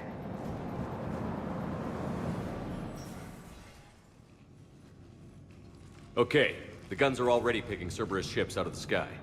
Where are we at? On track. First shuttle is already loaded with everyone under 16. Commander, when should we leave? What's our best chance for survival? Jacob, what do you think? Are we ready?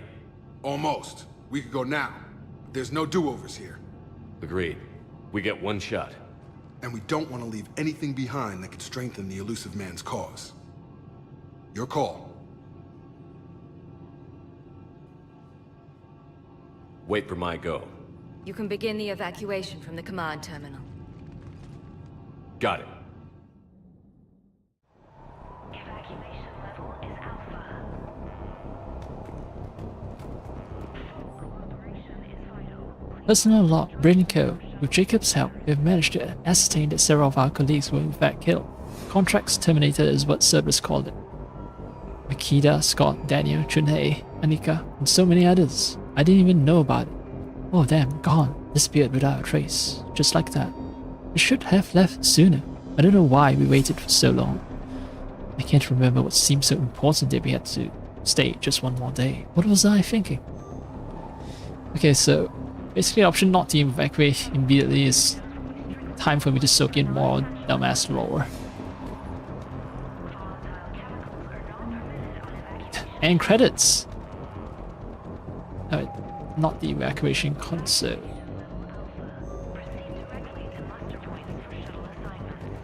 The evacuation is progressing.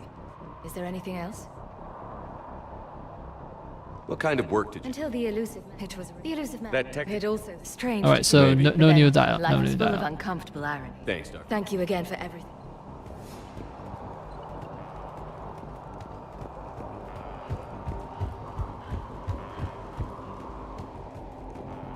Turian toxin data. Some kind of poison. Tailored to Turians. Huh. Why is it poison tailored to Turians? They're probably fighting some kind of well, maybe they're encountering Turians a lot in their fight because Turians make up the bulk of the Citadel security force, and they want to, yeah, they find ways to specifically fuck up Turians because they are human supremacists first and foremost. They want to reduce the damage to fellow human beings.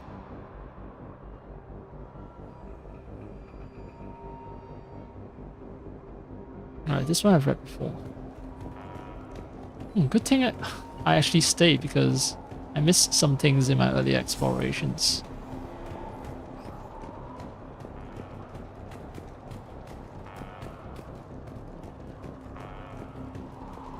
Alright, alright.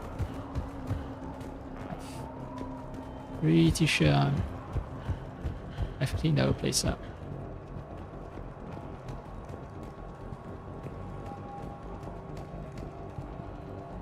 Jacob, you have nothing to say? No, not even an option to converse with him. At least with Bryn, I still get to talk with Bryn, but Jacob is like, nope. Why am I still here? Why won't you let us leave, Commander? Alright, I'm gonna make one save, just in case, and then I'm to evacuate. It's gonna be a cutscene, I assume. Evacuation is go. Evacuation is go. Stand by for shuttle launch. Have the guns punch a hole in the perimeter, then launch Shuttle 1.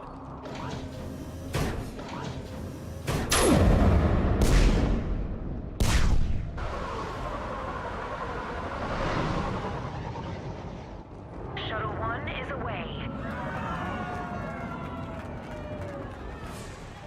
Okay. All right, everyone here head to the shuttle bay and... Suicide fighter took out one of the guns. Cerberus troops are... Get those people out of here!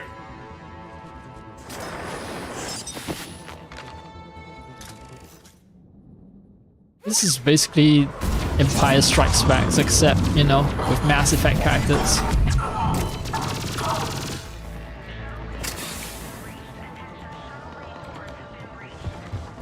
Shepard, shuttles are loaded.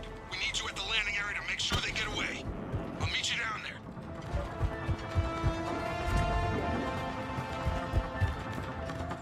Okay, so do you need to go down there? Huh?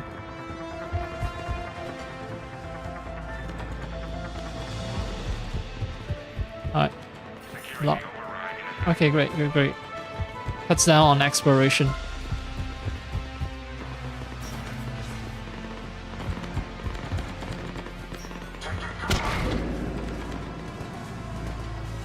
Let's go, people!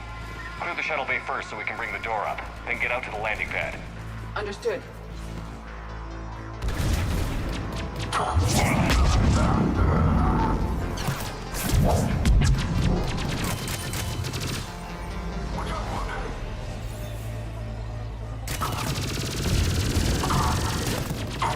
Oh, Caden has the assault rifle, right? The boom boom assault rifle. Got it, Shepard. Will do. Okay, let's get these people out of here. I keep forgetting Jacob has a boom boom assault rifle. No, Caden and Lenko, not Jacob. Alright. The shuttle escape. This, yeah, Empire Strikes Back, escaping from Hoth. Straight up.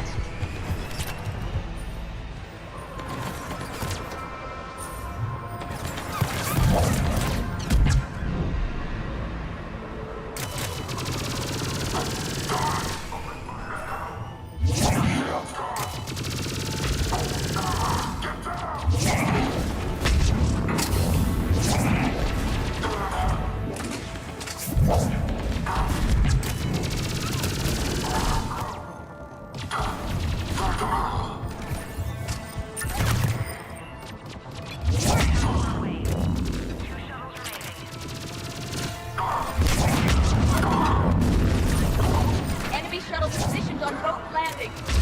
Roger, on it.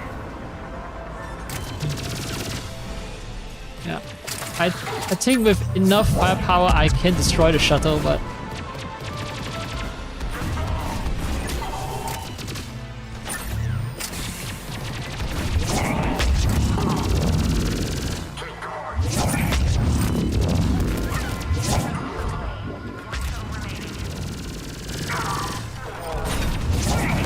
Jacob, come in. What's your status? Shepard, the facility's overrun. Cerberus troops are all over the place. oh, they have these Shuttle of refugees to go, fucking right? ninja fuckers. We got this. Just need to hold them a little longer.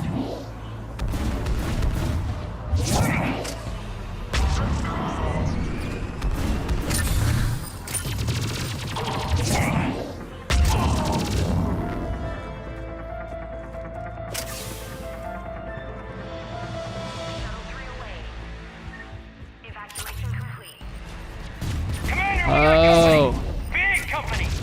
Jacob, hang tight. We'll clear you a landing zone.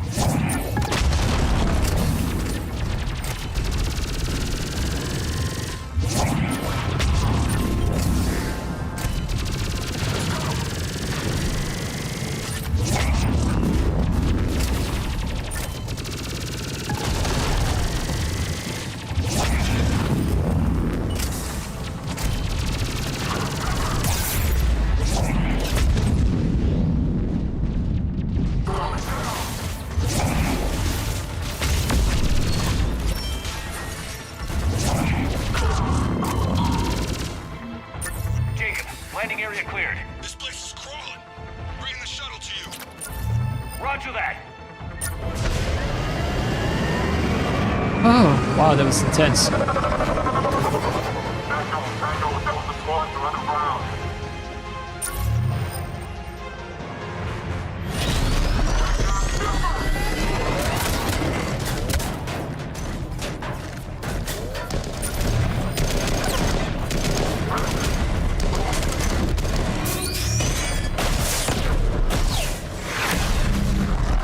Shepard! Commander!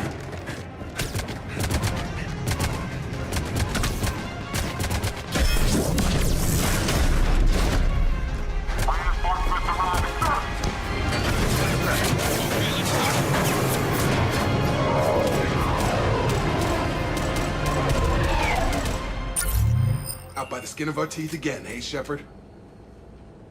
Nice to see you back in action. Yeah, feels good. I was afraid we wouldn't get anyone out alive. But because of you, we got almost everyone. Thank you. Dr. Cole, I have a request. One you can't afford to turn down. I need your help against the Reapers. Without a doubt. I'm at your service. And I'm sure you can count on the others as well. You too, Jacob. I need you. Of course, but I wouldn't mind staying with these folks. You don't want to join the team on the Normandy? I'm torn, Shepard, but looking out for these families is important to me. It's where I'm at right now. I hope you can see that. Keep them safe, then. The Alliance needs that crucible. You got it. All right. Report to Admiral Hackett for your assignment. You know, Commander, I've never met anyone like you. Just feel better knowing you're on our side. Thanks. Shepard, when this mess is over, drinks are on me. Be safe out there.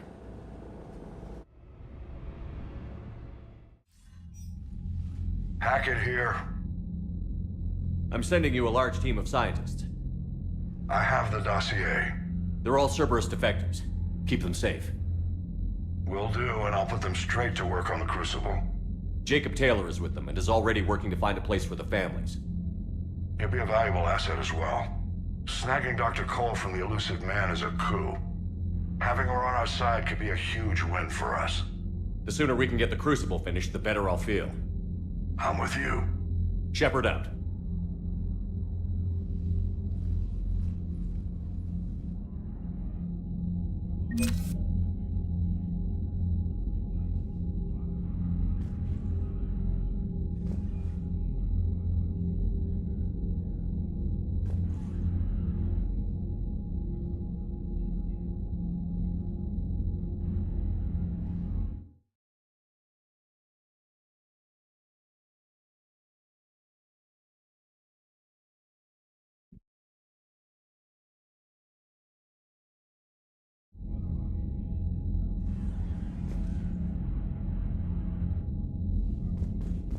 Yeah.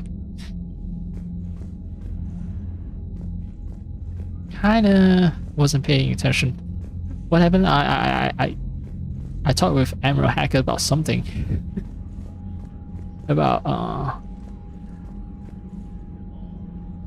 you know what? I'm gonna alt tab out and watch my own stream.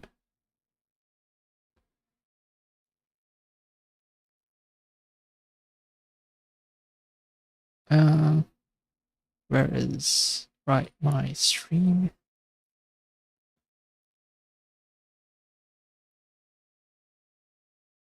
All right. Right. I know the part. I still remember the part where it's still in the shadow.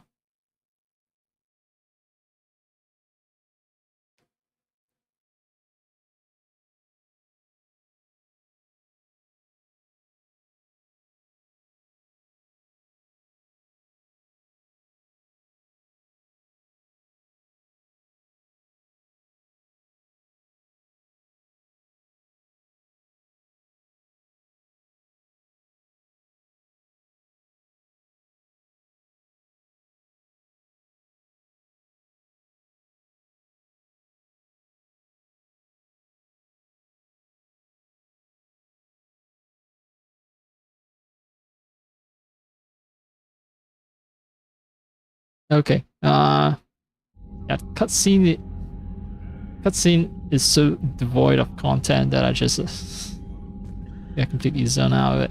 Because yeah, it just say we got a team of scientists that essentially will accelerate the research on Crucible, which okay.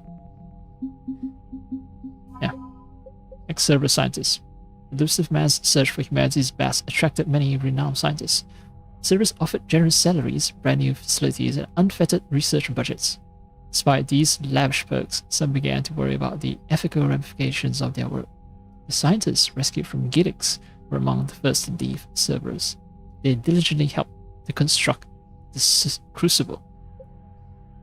Dr. Brain Coe is an ex-Cerberus scientist who studied the technology left behind by the collectors. She eventually cut ties with the elusive man and helped dozens of scientists and their families flee the organization.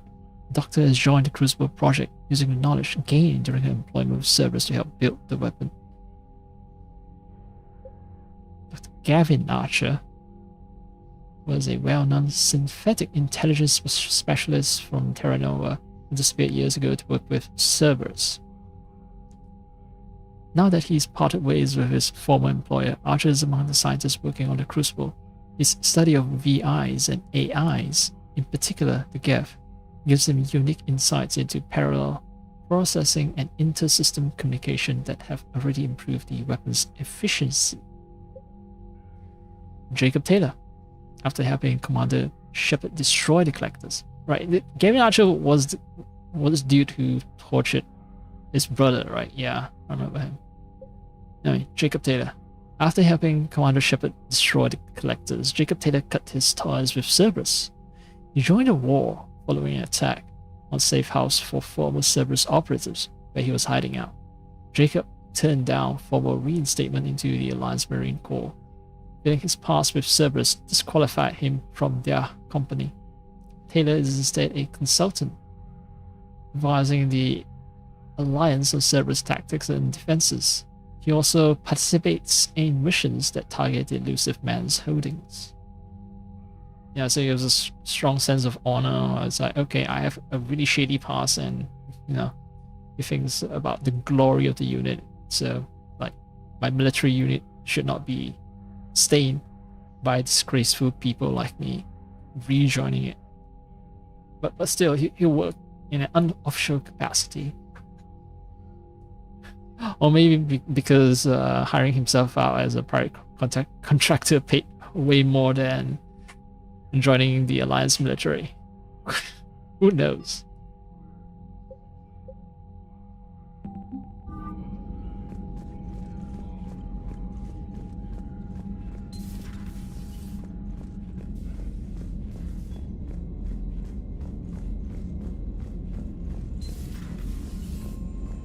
No comments on the last mission? I hear about Cerberus being evil people? No. Commander, Caden was looking for you. I believe he's in the crew quarters. Okay, romantic dinner with Caden. The Cerberus scientists are safe with the Alliance. The brass thinks they'll be a big help on the Crucible. First Grissom Academy, now this. Nice work. You know how fighter pilots put those little stamp things under their cockpits for each kill? I'm thinking of getting one by the galaxy map every time I analyze the crap out of some data. You're turning into a regular Marine. Yes, well, I guess you're rubbing off on me. Nice work. Thanks, Commander. It feels good to bring someone out alive. I thought she was going to suggest, you know, for every life we save, we put a little stamp. No. She's extremely self-centered instead, and she's saying, no, I'm going to get a little stamp every time I analyze the crap out of some data. I know, yes, the data is, you know, crucial in helping us find the Cerberus scientists and rescue them. Still. Commander? Right. No new mail. Let's see what people up at the helm have to say.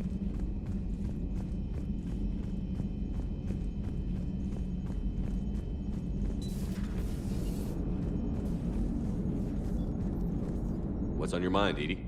Liara recently requested assistance in calculating whether the mass effect is a phenomenon that occurs only in our universe, or in all possible universes. It may be that our laws of physics only occur in a finite area, a bubble, if you will, in an ocean of other possibilities.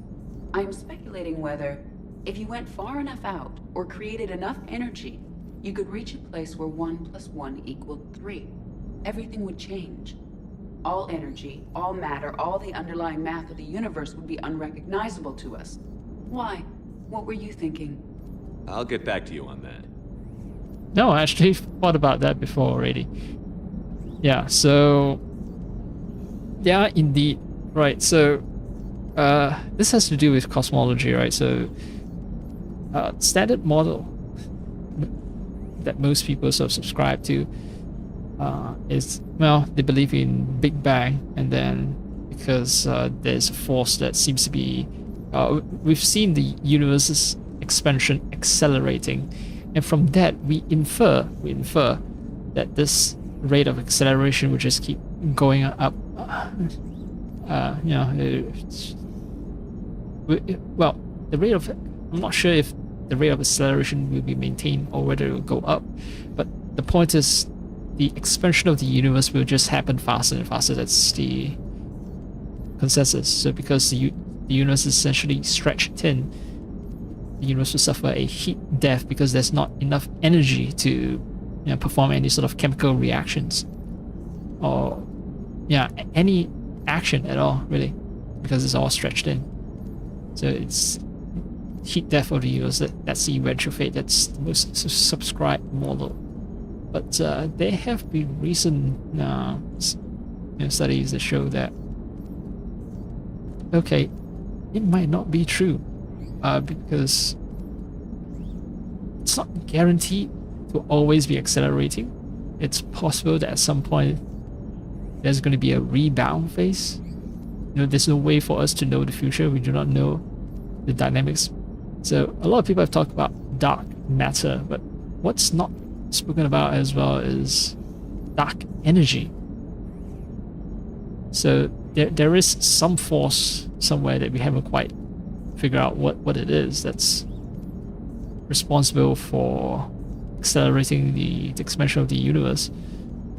That force itself could also at some point be decelerationary.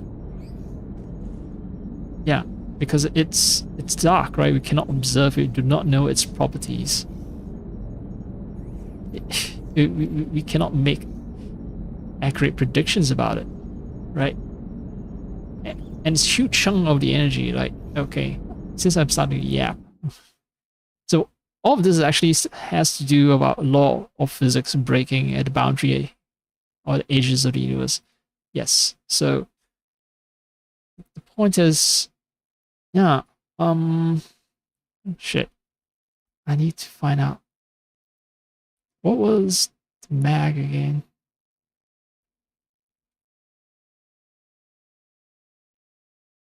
I remember the title of the article that I've read. Oh no, being capture challenge again.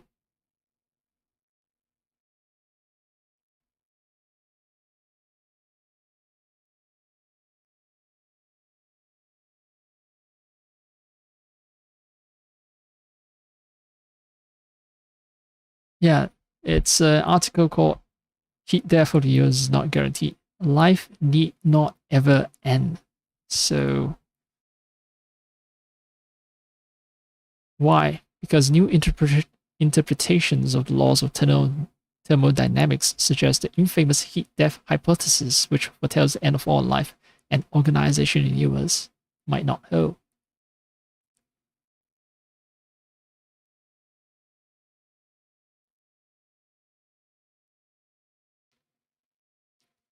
Hmm.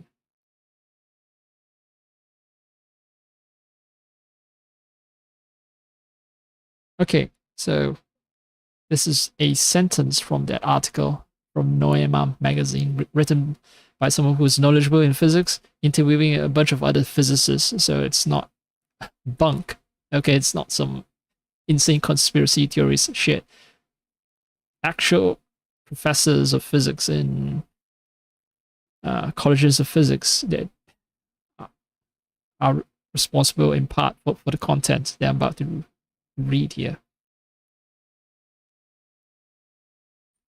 Though the laws of thermodynamics stand as firmly as ever, cosmologists are far less certain that the laws, as deduced in this small segment of the universe, necessarily apply to the universe as a whole, and there is a certain willingness to suspend judgment on the matter of the heat death. Right, so the laws of physics we observe in one small corner of our universe may not apply to perhaps completely to the entire universe. So there might be places where physics get a little weird. I mean, black holes themselves are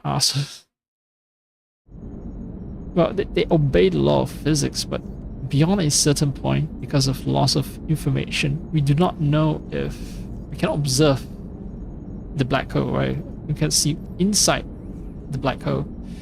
So we do not know. There's no way for us to know what physics are contained within the black hole itself. The black hole, yes, the black hole itself observes our laws of physics. Because of us observing the black hole, right? But within the black hole itself, you do not know how physics operates. Yeah. I'll tab out again.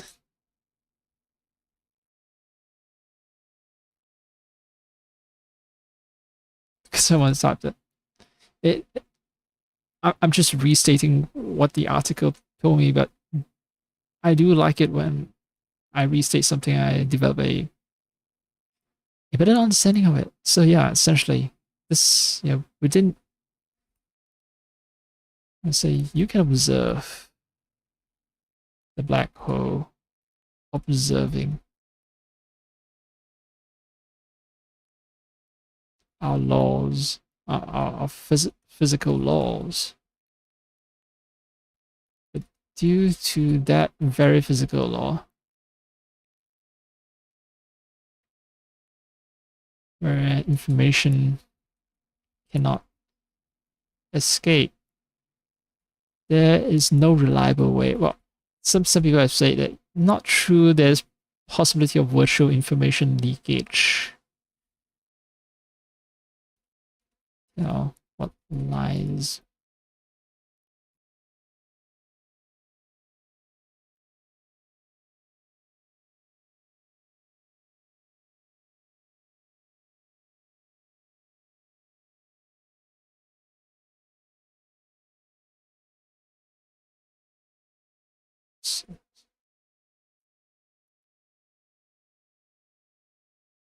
Okay, I was trying to formulate a thought there, right? So physics,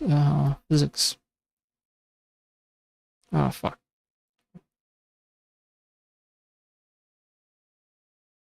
Alright, information escape black hole.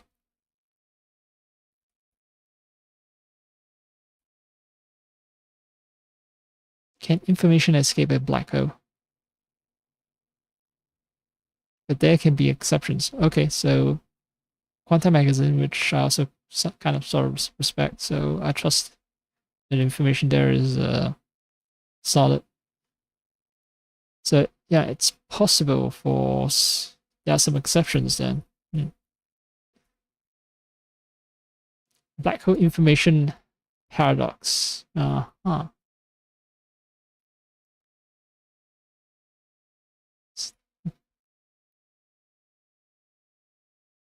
So there's an entire Wikipedia article on it. Black hole information paradox is an unsolved problem in physics and a paradox that appears when the predictions of quantum mechanics and general relativity are combined. The theory of general relativity predicts the existence of black holes. They are regions of space-time from which nothing, not even light, can escape. In the 1970s, Stephen Hawking applied his semi-classical approach of quantum field theory in curved space-time to such systems and found that an isolated black hole would emit a form of radiation, now called Hawking radiation in his honor.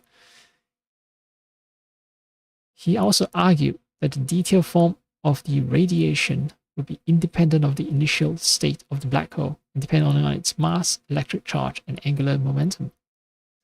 The information paradox appears when one considers a process in which a black hole is formed through a physical process and then evaporates away entirely through Hawking radiation. Hawking's calculations suggest that the final state of radiation retained information only about the total mass, electric charge, and angular momentum of the initial state. Since many different states can have the same mass, charge, and angular momentum, this suggests that many initial physical states could evolve into the same final state.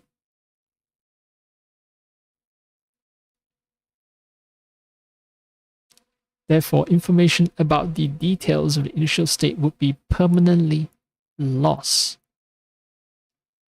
However, this loss violates a core precept of quantum physics known as unitarity. In quantum mechanics, the state of a system is encoded by its wave function, and the evolution of the wave function is determined by a unitary operator. This means the wave function at any instant of time can be used to determine the wave function either in the past or the future.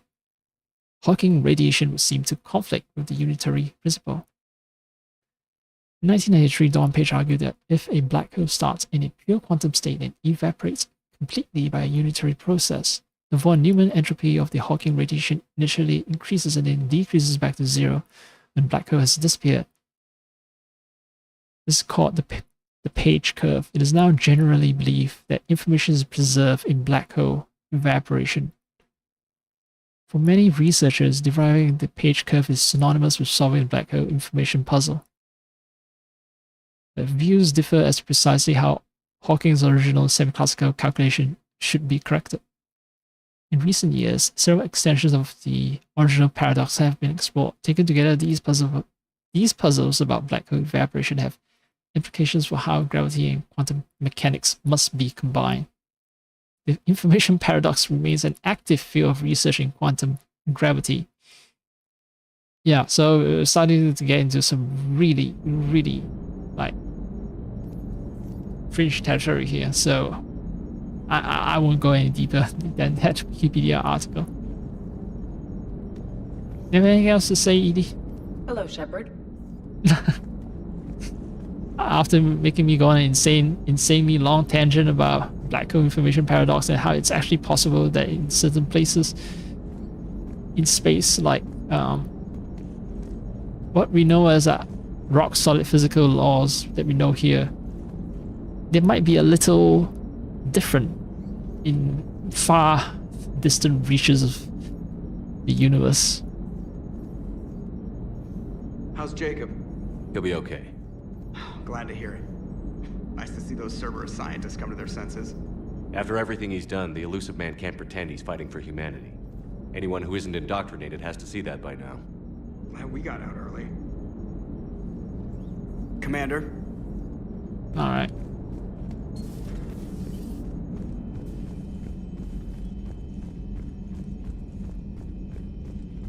I'd head back to...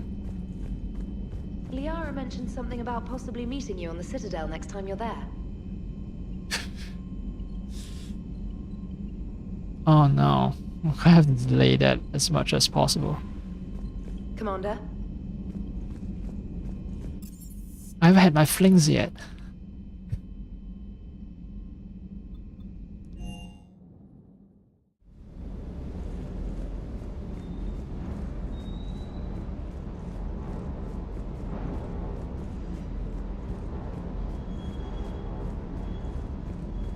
Wait, oh. Ooh. Where is my boy? Hey there.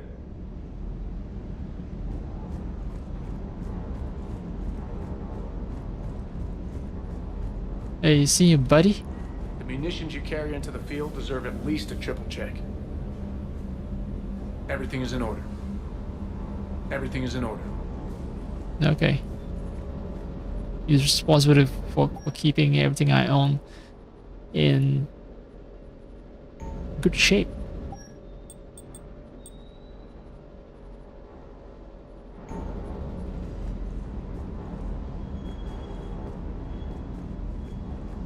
Yeah, I gotta change my loadout. Engineering.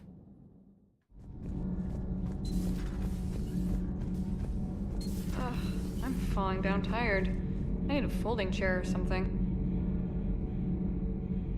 You have a pretty comfy bed and a couch, which, like, seriously, I don't think the other crew members have your, like, people working in the military. Yeah, they have bunk beds. But you get a, like, this entire fucking bed, big bed, but all for yourself. Crew members would kill me if they find out how good you have it in here. Does Dr. Tassoni ever let you in her room? Because she keeps me out. Do we need to talk, Commander? Not right now, Allers. Let me know when we do. Liara hates Diana Ellis. That's canonical now.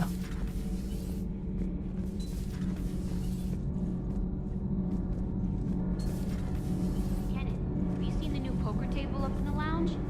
It's going to waste. Well, I was thinking of inviting Tassoni, a trainer, up for a wee game of strip poker. Right. You're not going to invite that reporter Allers too? Nah, she'd bring cameras and record the whole thing. And if you lose, you don't want the whole galaxy knowing how little you bring to the table. Damn, girl. My bankroll is just fine.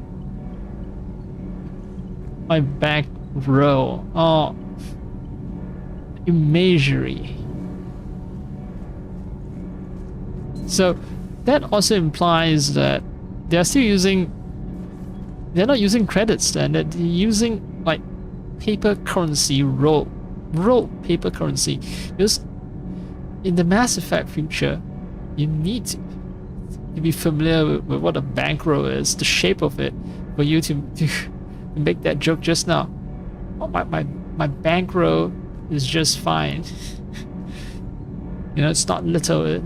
It's a hefty bankroll.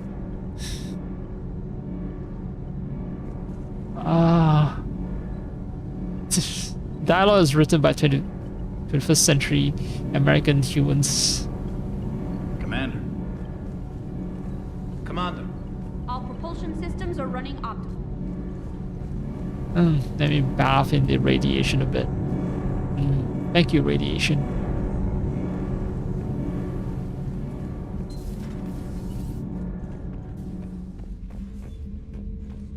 Bathe. Bath. Bathe in the bath.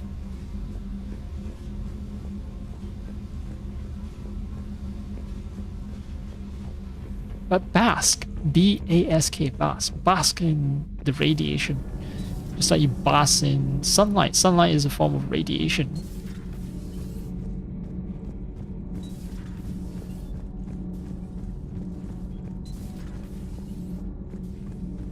Javed, you back? Called Jacob. We're both part of Cerberus. That is correct. And Cerberus is filled with traitors to humanity. Yes, they oppose us in this war. Then why should we trust either of you? We have severed our ties with the organization. But you were programmed by Cerberus. I can extrapolate where this is going. I have superseded my original programming and have chosen to oppose Cerberus. You mean you have chosen to oppose your creators? Correct. I find this a very troubling freedom machine. That is all. Oh, snap. Yeah, I mean, some species, I believe, were responsible for creating the first Reapers, right? And then Reapers turn on their creators. The creators of the Reapers were the first victims of the Reapers, those giant squid things, right? We found an organic one, we call him the Leviathan. Yeah, so that's how the whole Reaper galactic cycle thing began. And now humans have created yet another AI that's capable of opposing its creator. Although, to be fair, in this case, it's not opposing all of its creator. It's oppose its direct creator. But if you think as a wider whole, right? It's just, you know, the AI is opposing one person, one organization, and not all of humanity. And even if an AI opposes all of humanity, it doesn't mean that an AI opposes all life, all organic life. Yeah. That's how I see things. Those humans you saved were fortunate. There are still places in the galaxy to hide. Our refugees perished. There was nowhere left to run. That's grim. But you say you fought, it was in the 100th year of your fight with the Reapers, right? So...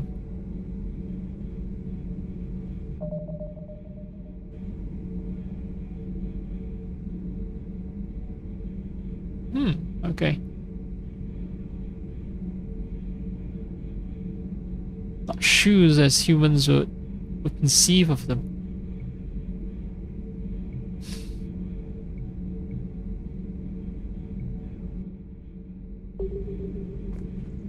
I trust you, Commander.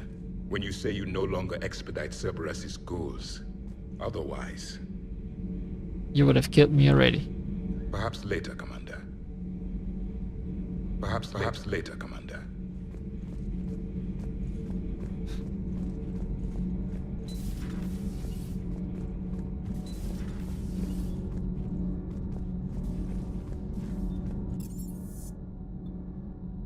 Alright, crew deck then.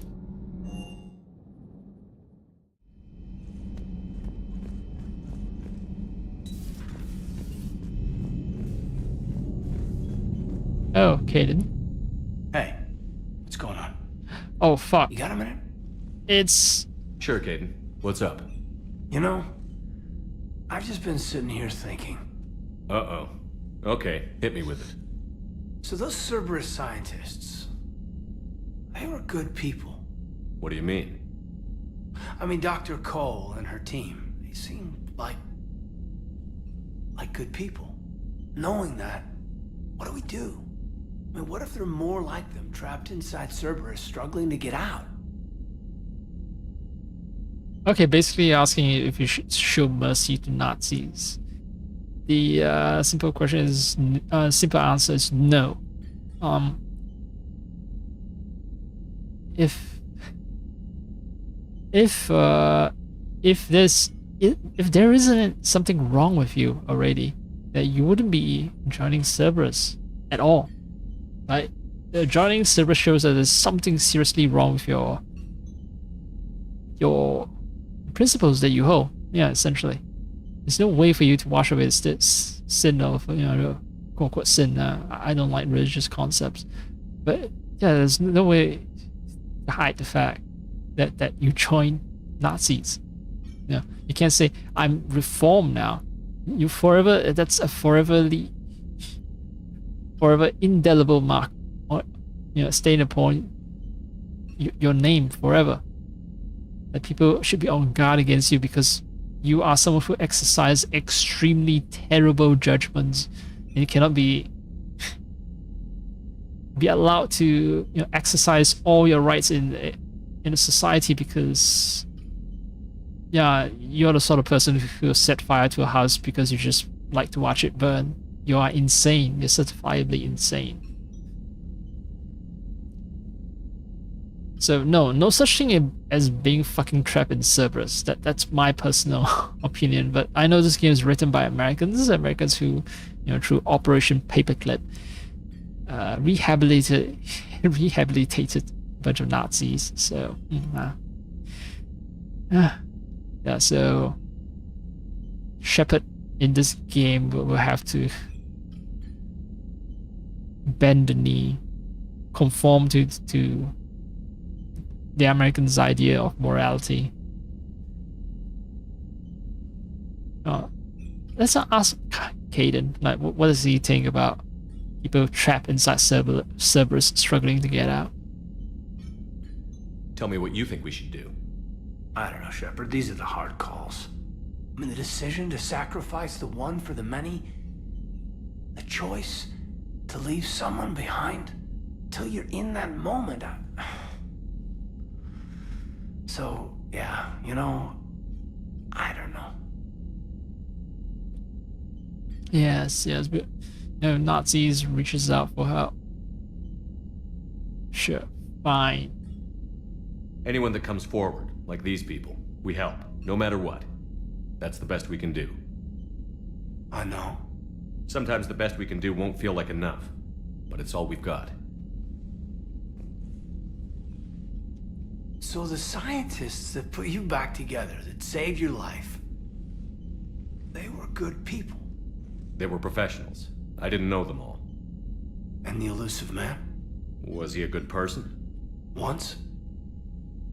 Ever? Well, he gave me what I needed to stop the collectors.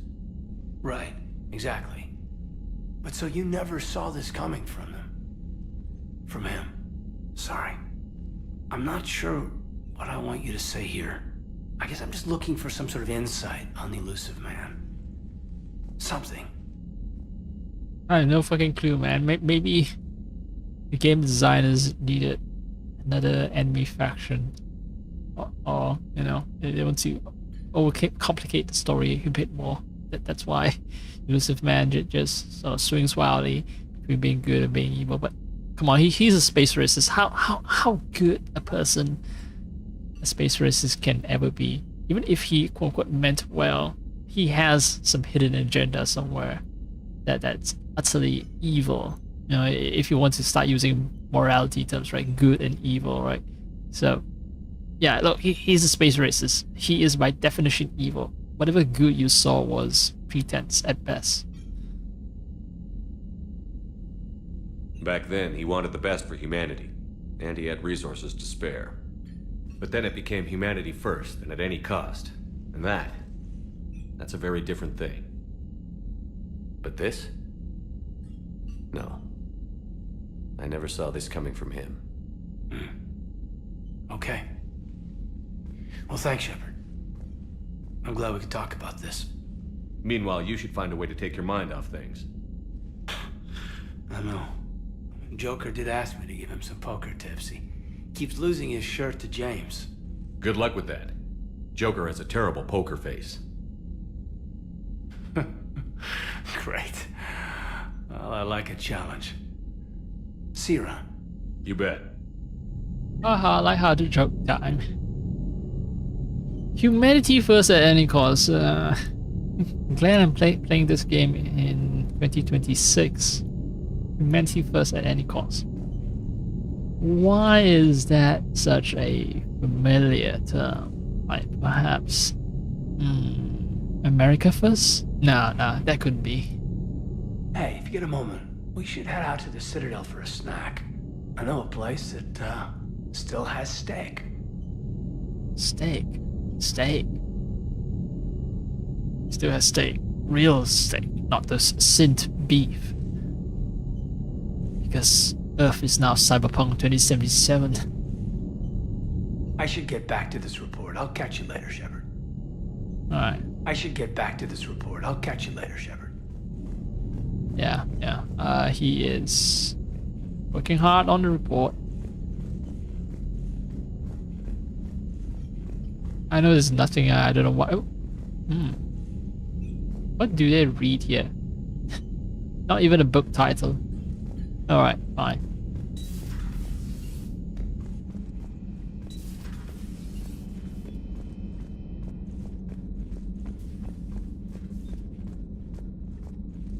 Yeah, no titles on any of the books. Or abstract, I think.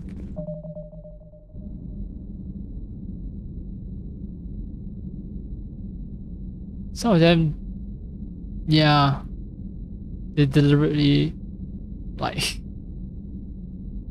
blur it up.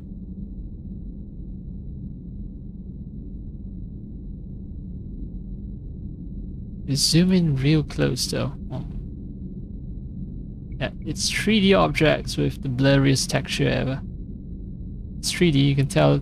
Yeah, sharpness here definitely 3D, but the texture definitely done like smudge up so that you can tell what titles they are.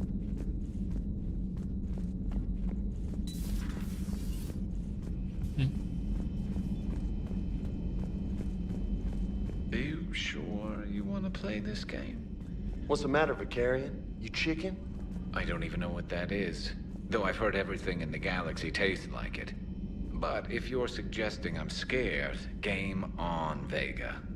Age before wisdom. Okay. Back in my C-Sec days, I busted a Batarian spy ring that was trying to assassinate a counselor. Please, I fought off a dozen angry Batarians on Omega single-handedly. Used one of them as a landing pad off a 3-story jump. Just warming up, seeing what you had. Now, I tracked down this guy, Saren. Stopped him from raising a Geth army and unleashing the Reapers 3 years ago. Doesn't count. You did that with Shepard. You're right. I was with Shepard from the very beginning. That just means you're old. We're both like just try to one-up one another. Is that what guys do? Like army types? That's what they do. I was actually initially not very much into that conversation because I saw the game load in Dr. Chakwas and she just fell from the sky. I was holding back laughing because yeah, it would have ruined that conversation. Alright. So you guys competing, who has more achievements, huh? What's your gamer score? That's the only achievement that matters. Not whether you've Shepard in the very beginning, or if you jump off, you know, a 3-story building and landed on a Batarian. No, none of that matters. What is your gamer score? That, my boys, is what matters. How many game achievements do you have? That is what matters, okay? Hey, Commander. I'm glad Jacob saw through the elusive man. At least not everyone in Cerberus has lost their mind. This fight can use him. Don't mind us, just telling James here what it means to be a real soldier. Real soldier. Shepard. Hey, Commander. James doesn't even have anything to comment about this pissing contest. Ah. It would help all involved if you could barter a trade of medical supplies with the Citadel refugees. Speak to Tactus. You should be able to find right, yeah. Well, I keep forgetting that she's gonna nag me at that mission until I get back to the Citadel. Oh, okay. Oh, Liara. Still think you can win this, huh? I can do this all day, Scars. Funny you mentioned those. Ever hear the name Archangel? I might have. You know you have. I'm Archangel. Maybe I heard something about that too. Then maybe you also heard that for a couple months there, the crime rate on Omega mysteriously dropped while Archangel did a little house cleaning. So you ran a cleaning service on Omega. Back on Fel Prime, I uncovered a pair of harvesters. Had to kill them by myself. 2 worm necks, that's almost impressive. Oh, that's not even the best part. They left behind an egg. It hatched, and I trained it to let me fly it. The Alliance teach you to make up crap like that, or did you figure it out all by yourself? It's a gift. Okay, so... Look, yeah, if you have to resort to making light of things by making up bullshit, then... Whatever this pissing contest says, you've lost. I'm pretty sure you've lost. Hey, Commander. Shepard. That's coming from your commander. I've judged that you've lost, James. I'm sorry. He is an older man, he has more experience, but you have time. You have time to, you know, earn those achievements, those gamer points.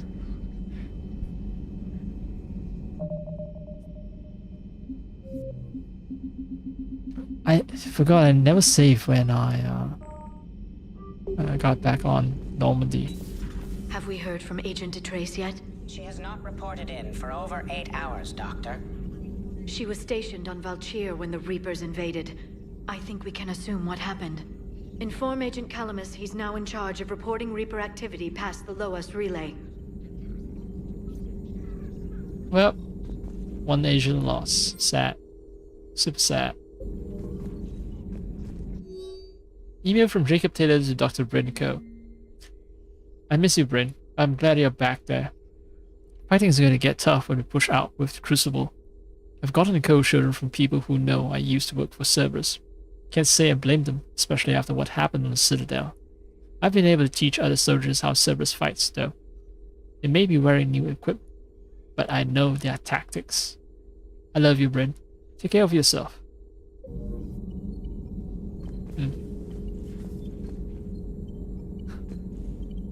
Very healthy couple relationship letter in the middle of war, I guess. Good to see you again, Shepard. Good to see you again, Shepard. Yeah. Oh.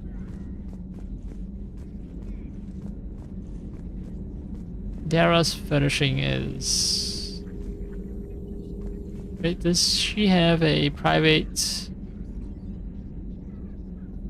Okay. No private shower. She has place to entertain guests, but no shower. Only commanders get that privilege. Greetings, Commander. Everyone else has to use it. You giving up? Nah, I got more. Just don't like to talk about it. Fair enough. We've all got one of those. Just one, huh? Yeah. Not every story has a happy ending. Except there was this one time I teamed up with a Turian named Garrus Vicarian.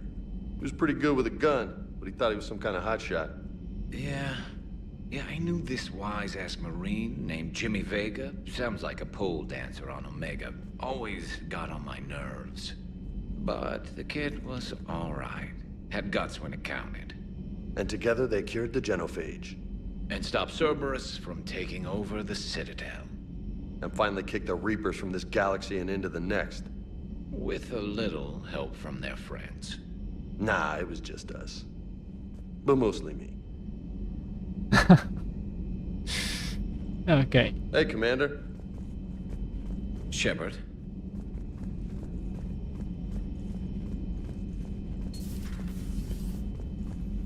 I want to see if I've actually drained out that conversation chain thing. I hope so.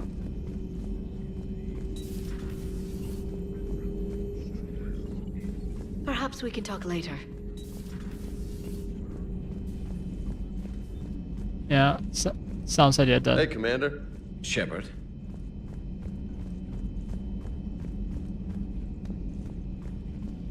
Yeah, they're bros now. Garrus and Jimmy Vega. They're now bros. See, I see I already chatted. Captain's cabin it is. I think a bunch of people want to meet me in there.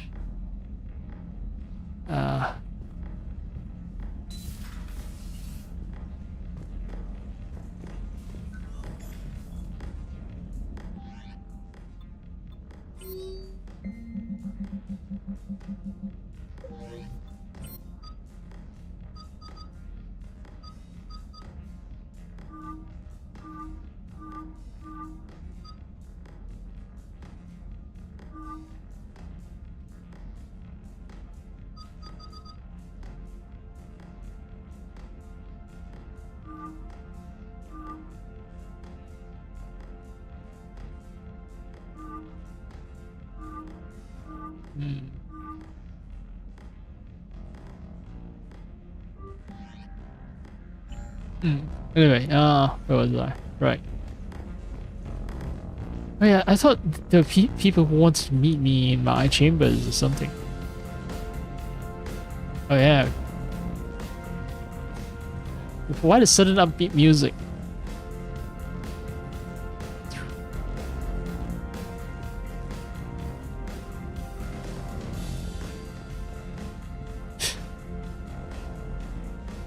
It's very rare, but for once, come into this room and I feel upbeat. There have been chill moments, but never upbeat. Joy, elation.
And it's full track.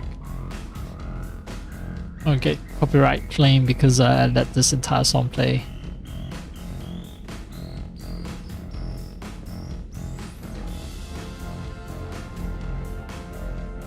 Is it gonna loop forever?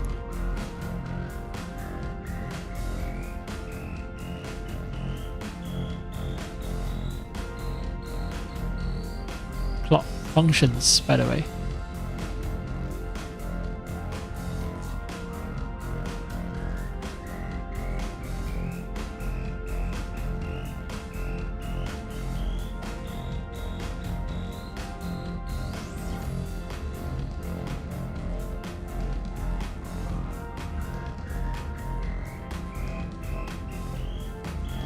There should be an option for me to dance all by myself alone in the room.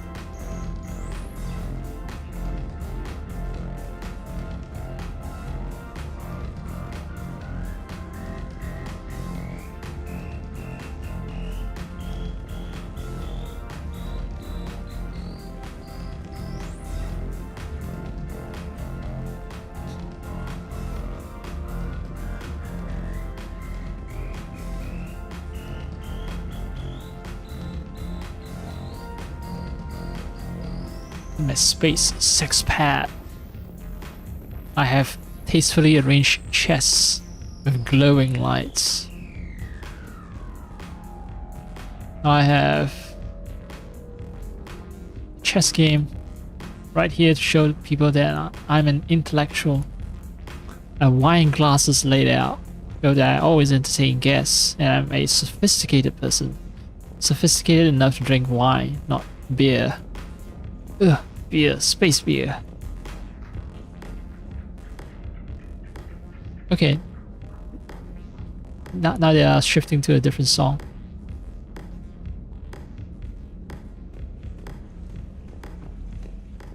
Quite sure if I search, I can find all the songs that play in the sound system. Yeah, I have nothing. Alright, time to...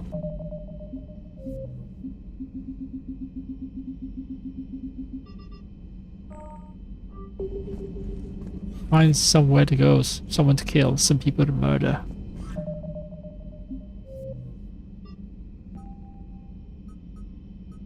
Everything is telling me to go back to the Citadel. Sorry, Widow. Alright.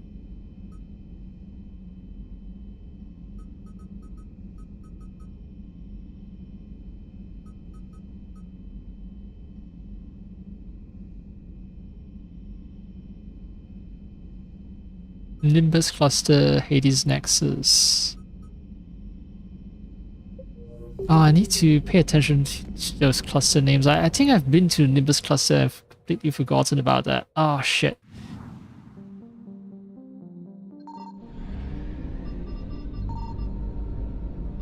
Yeah, I think Nimbus Cluster was... Oh, no. No, wait. Let me think carefully. Okay. It will show on scans, right? If there were things that I can recover. And if I've cleared a place... then it means I must have recovered whatever it is that I needed to recover. Yeah. Any other missions?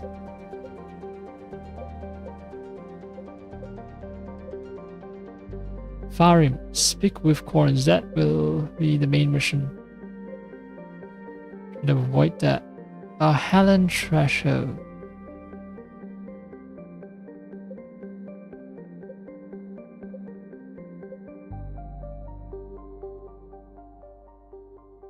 Do I have business there? Hold on, I'm gonna go there.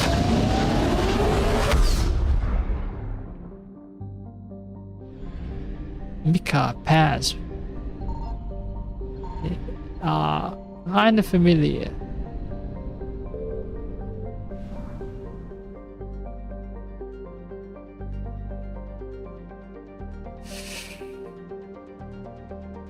Okay, well, I'll type out.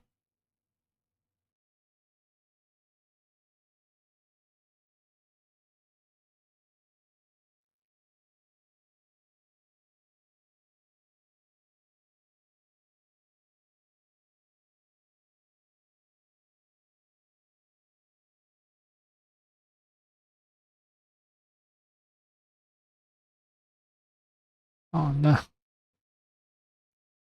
I have a bad habit of using Google. Fuck.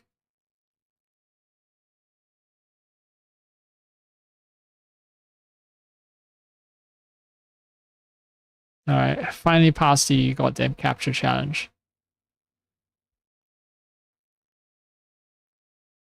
Alright, so there are items in the Valhalla Treasure.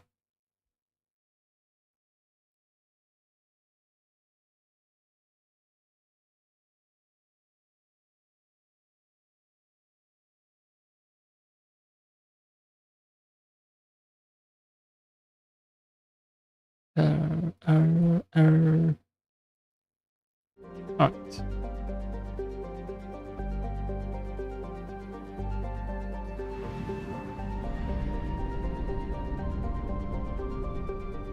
Signal confirmed. Invasion successful.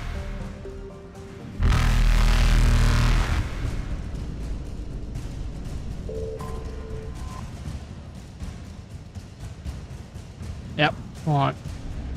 Reapers eluded. It's not a big spoiler.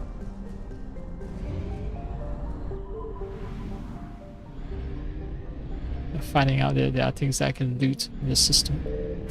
Garvo. Bargain world given to the Krogan to placate them because no one else wanted to live on such a frozen rock. Technically a life-bearing world, Garvo had a small farm belt around its equator and well-insulated marine life in its seas. By the turn of the century, the Krogan had completely adapted, breeding hundreds of younglings per family in vast underground bunkers. By the turn of the next century, Garvo's narrow strips of coral reef had been destroyed by overfishing and pollutants, and excess Krogan took to the stars to find another planet to consume. Garvo was treated as an object lesson by the Citadel Council. Krogan could not be trusted to check their own numbers. Today, Garvo is a frozen wasteland, home to corporate eco-engineering efforts trying to implement sustainable agri- and aquaculture practices. Krogan and water packs are a constant threat, and corporations pay mercenaries well to keep their operations safe.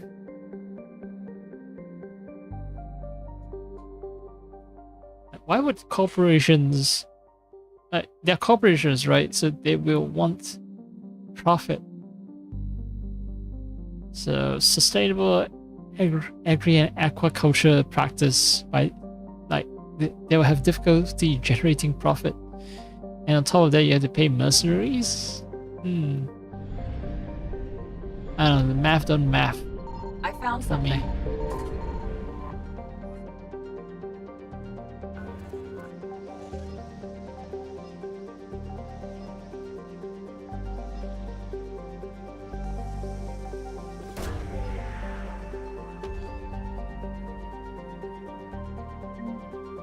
Prothean data drives. Cool.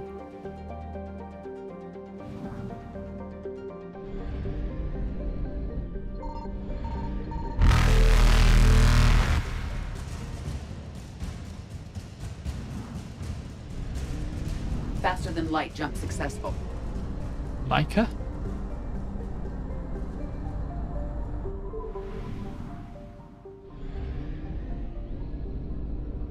What is Micah about? Duma. Up to 51 moons, including a prebiotic moon and a fire.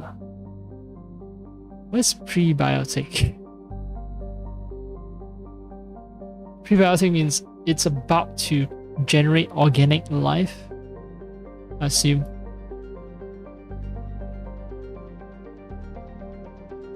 Because antibiotic it kills life, right? So prebiotic is before life. The moon is about, it's almost capable of supporting life. Alright, cool. Anyway, it is an extra solar capture, like its sister planet Elohai. Another hydrogen helium gas giant form around a metallic hydrogen core. So such immense pressure that hydrogen forms into metal instead of remaining as gas. Comet Asaro completed its orbit of 70 galactic standard years and traveled so close to the giant that it was captured as a moon. Dozens of space probes from around the galaxy recorded this moment. Elohai is within the frost line of its parent star, where gas giants do not usually form. For this reason, it is believed to be an extrasolar capture. Okay. Signal confirmed. Alright. Elohai, you have something. What have you been holding out?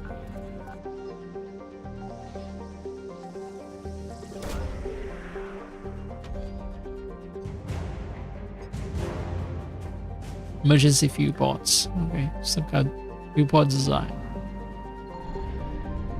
It's 2 more items. Fuck, and the Reapers are gonna be on my ass.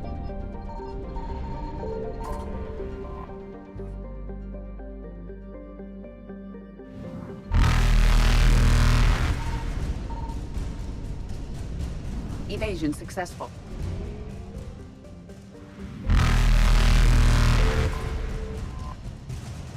Balance. I never saw this one. It's a moon, one of a trio of asteroids. Oh, not an asteroid. Not a moon, an asteroid. One of a trio of asteroids formed around element 0 core. Phalas is the easiest to mine for low yield ESO. A carbonaceous asteroid, Phalas has a trace of water-bearing minerals and organic carbon in the form of kerogen. Okay. Quite a round asteroid. This thing will qualify as a moon. But, well, okay, I acquired element 0 converter, but yeah. It needs to be orbiting a planet for it to qualify as a moon, so I guess since it's not orbiting a planet, but it's orbiting a sun and it's too small to be called a planet, it becomes an asteroid. An asteroid belt.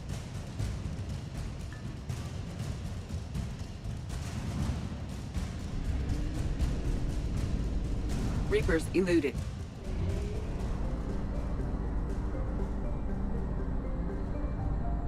Okay, I'm pretty sure I'm... Faster than light jump successful. If tap out. Or...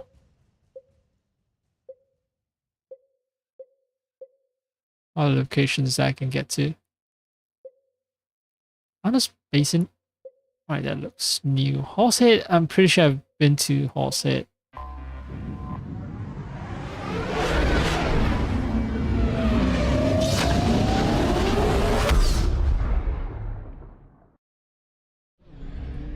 Pranas. Oh, that name sounds familiar.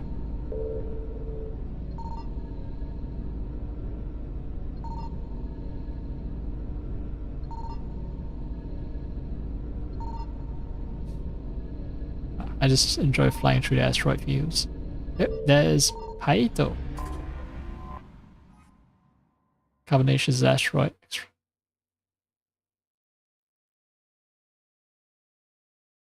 Wait, just read about another asteroid with element 0 deposits.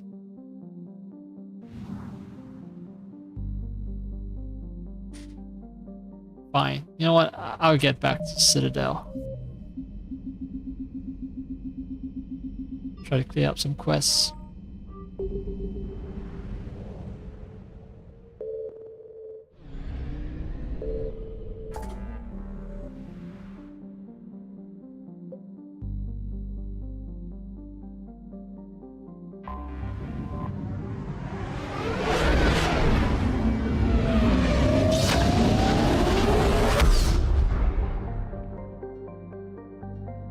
I guess I'm trying to delay visiting the Citadel because I know it's a big momentous moment.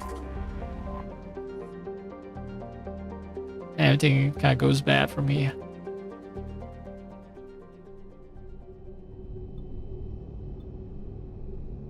Anderson wants to see me at my apartment, so...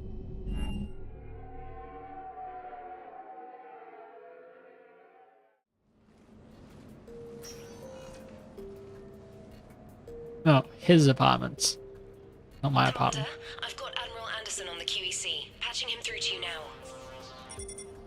Oh, okay. I don't do that shit. Shepard.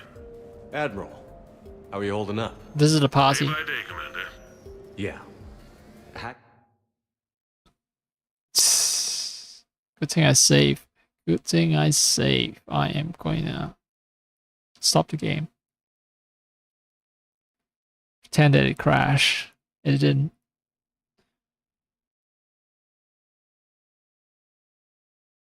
Start it back up. Yeah, that was the party scene that I was trying to avoid.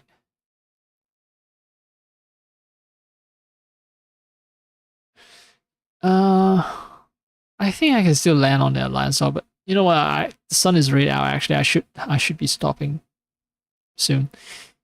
So what I will do is, yeah, I will land at the Alliance dock, and then after that, start talking to people. Well, it's taking forever to load the game, so maybe I'll just end the stream here. No point in, no point in me dragging it out. So anyway, yeah, gonna end the stream right here because.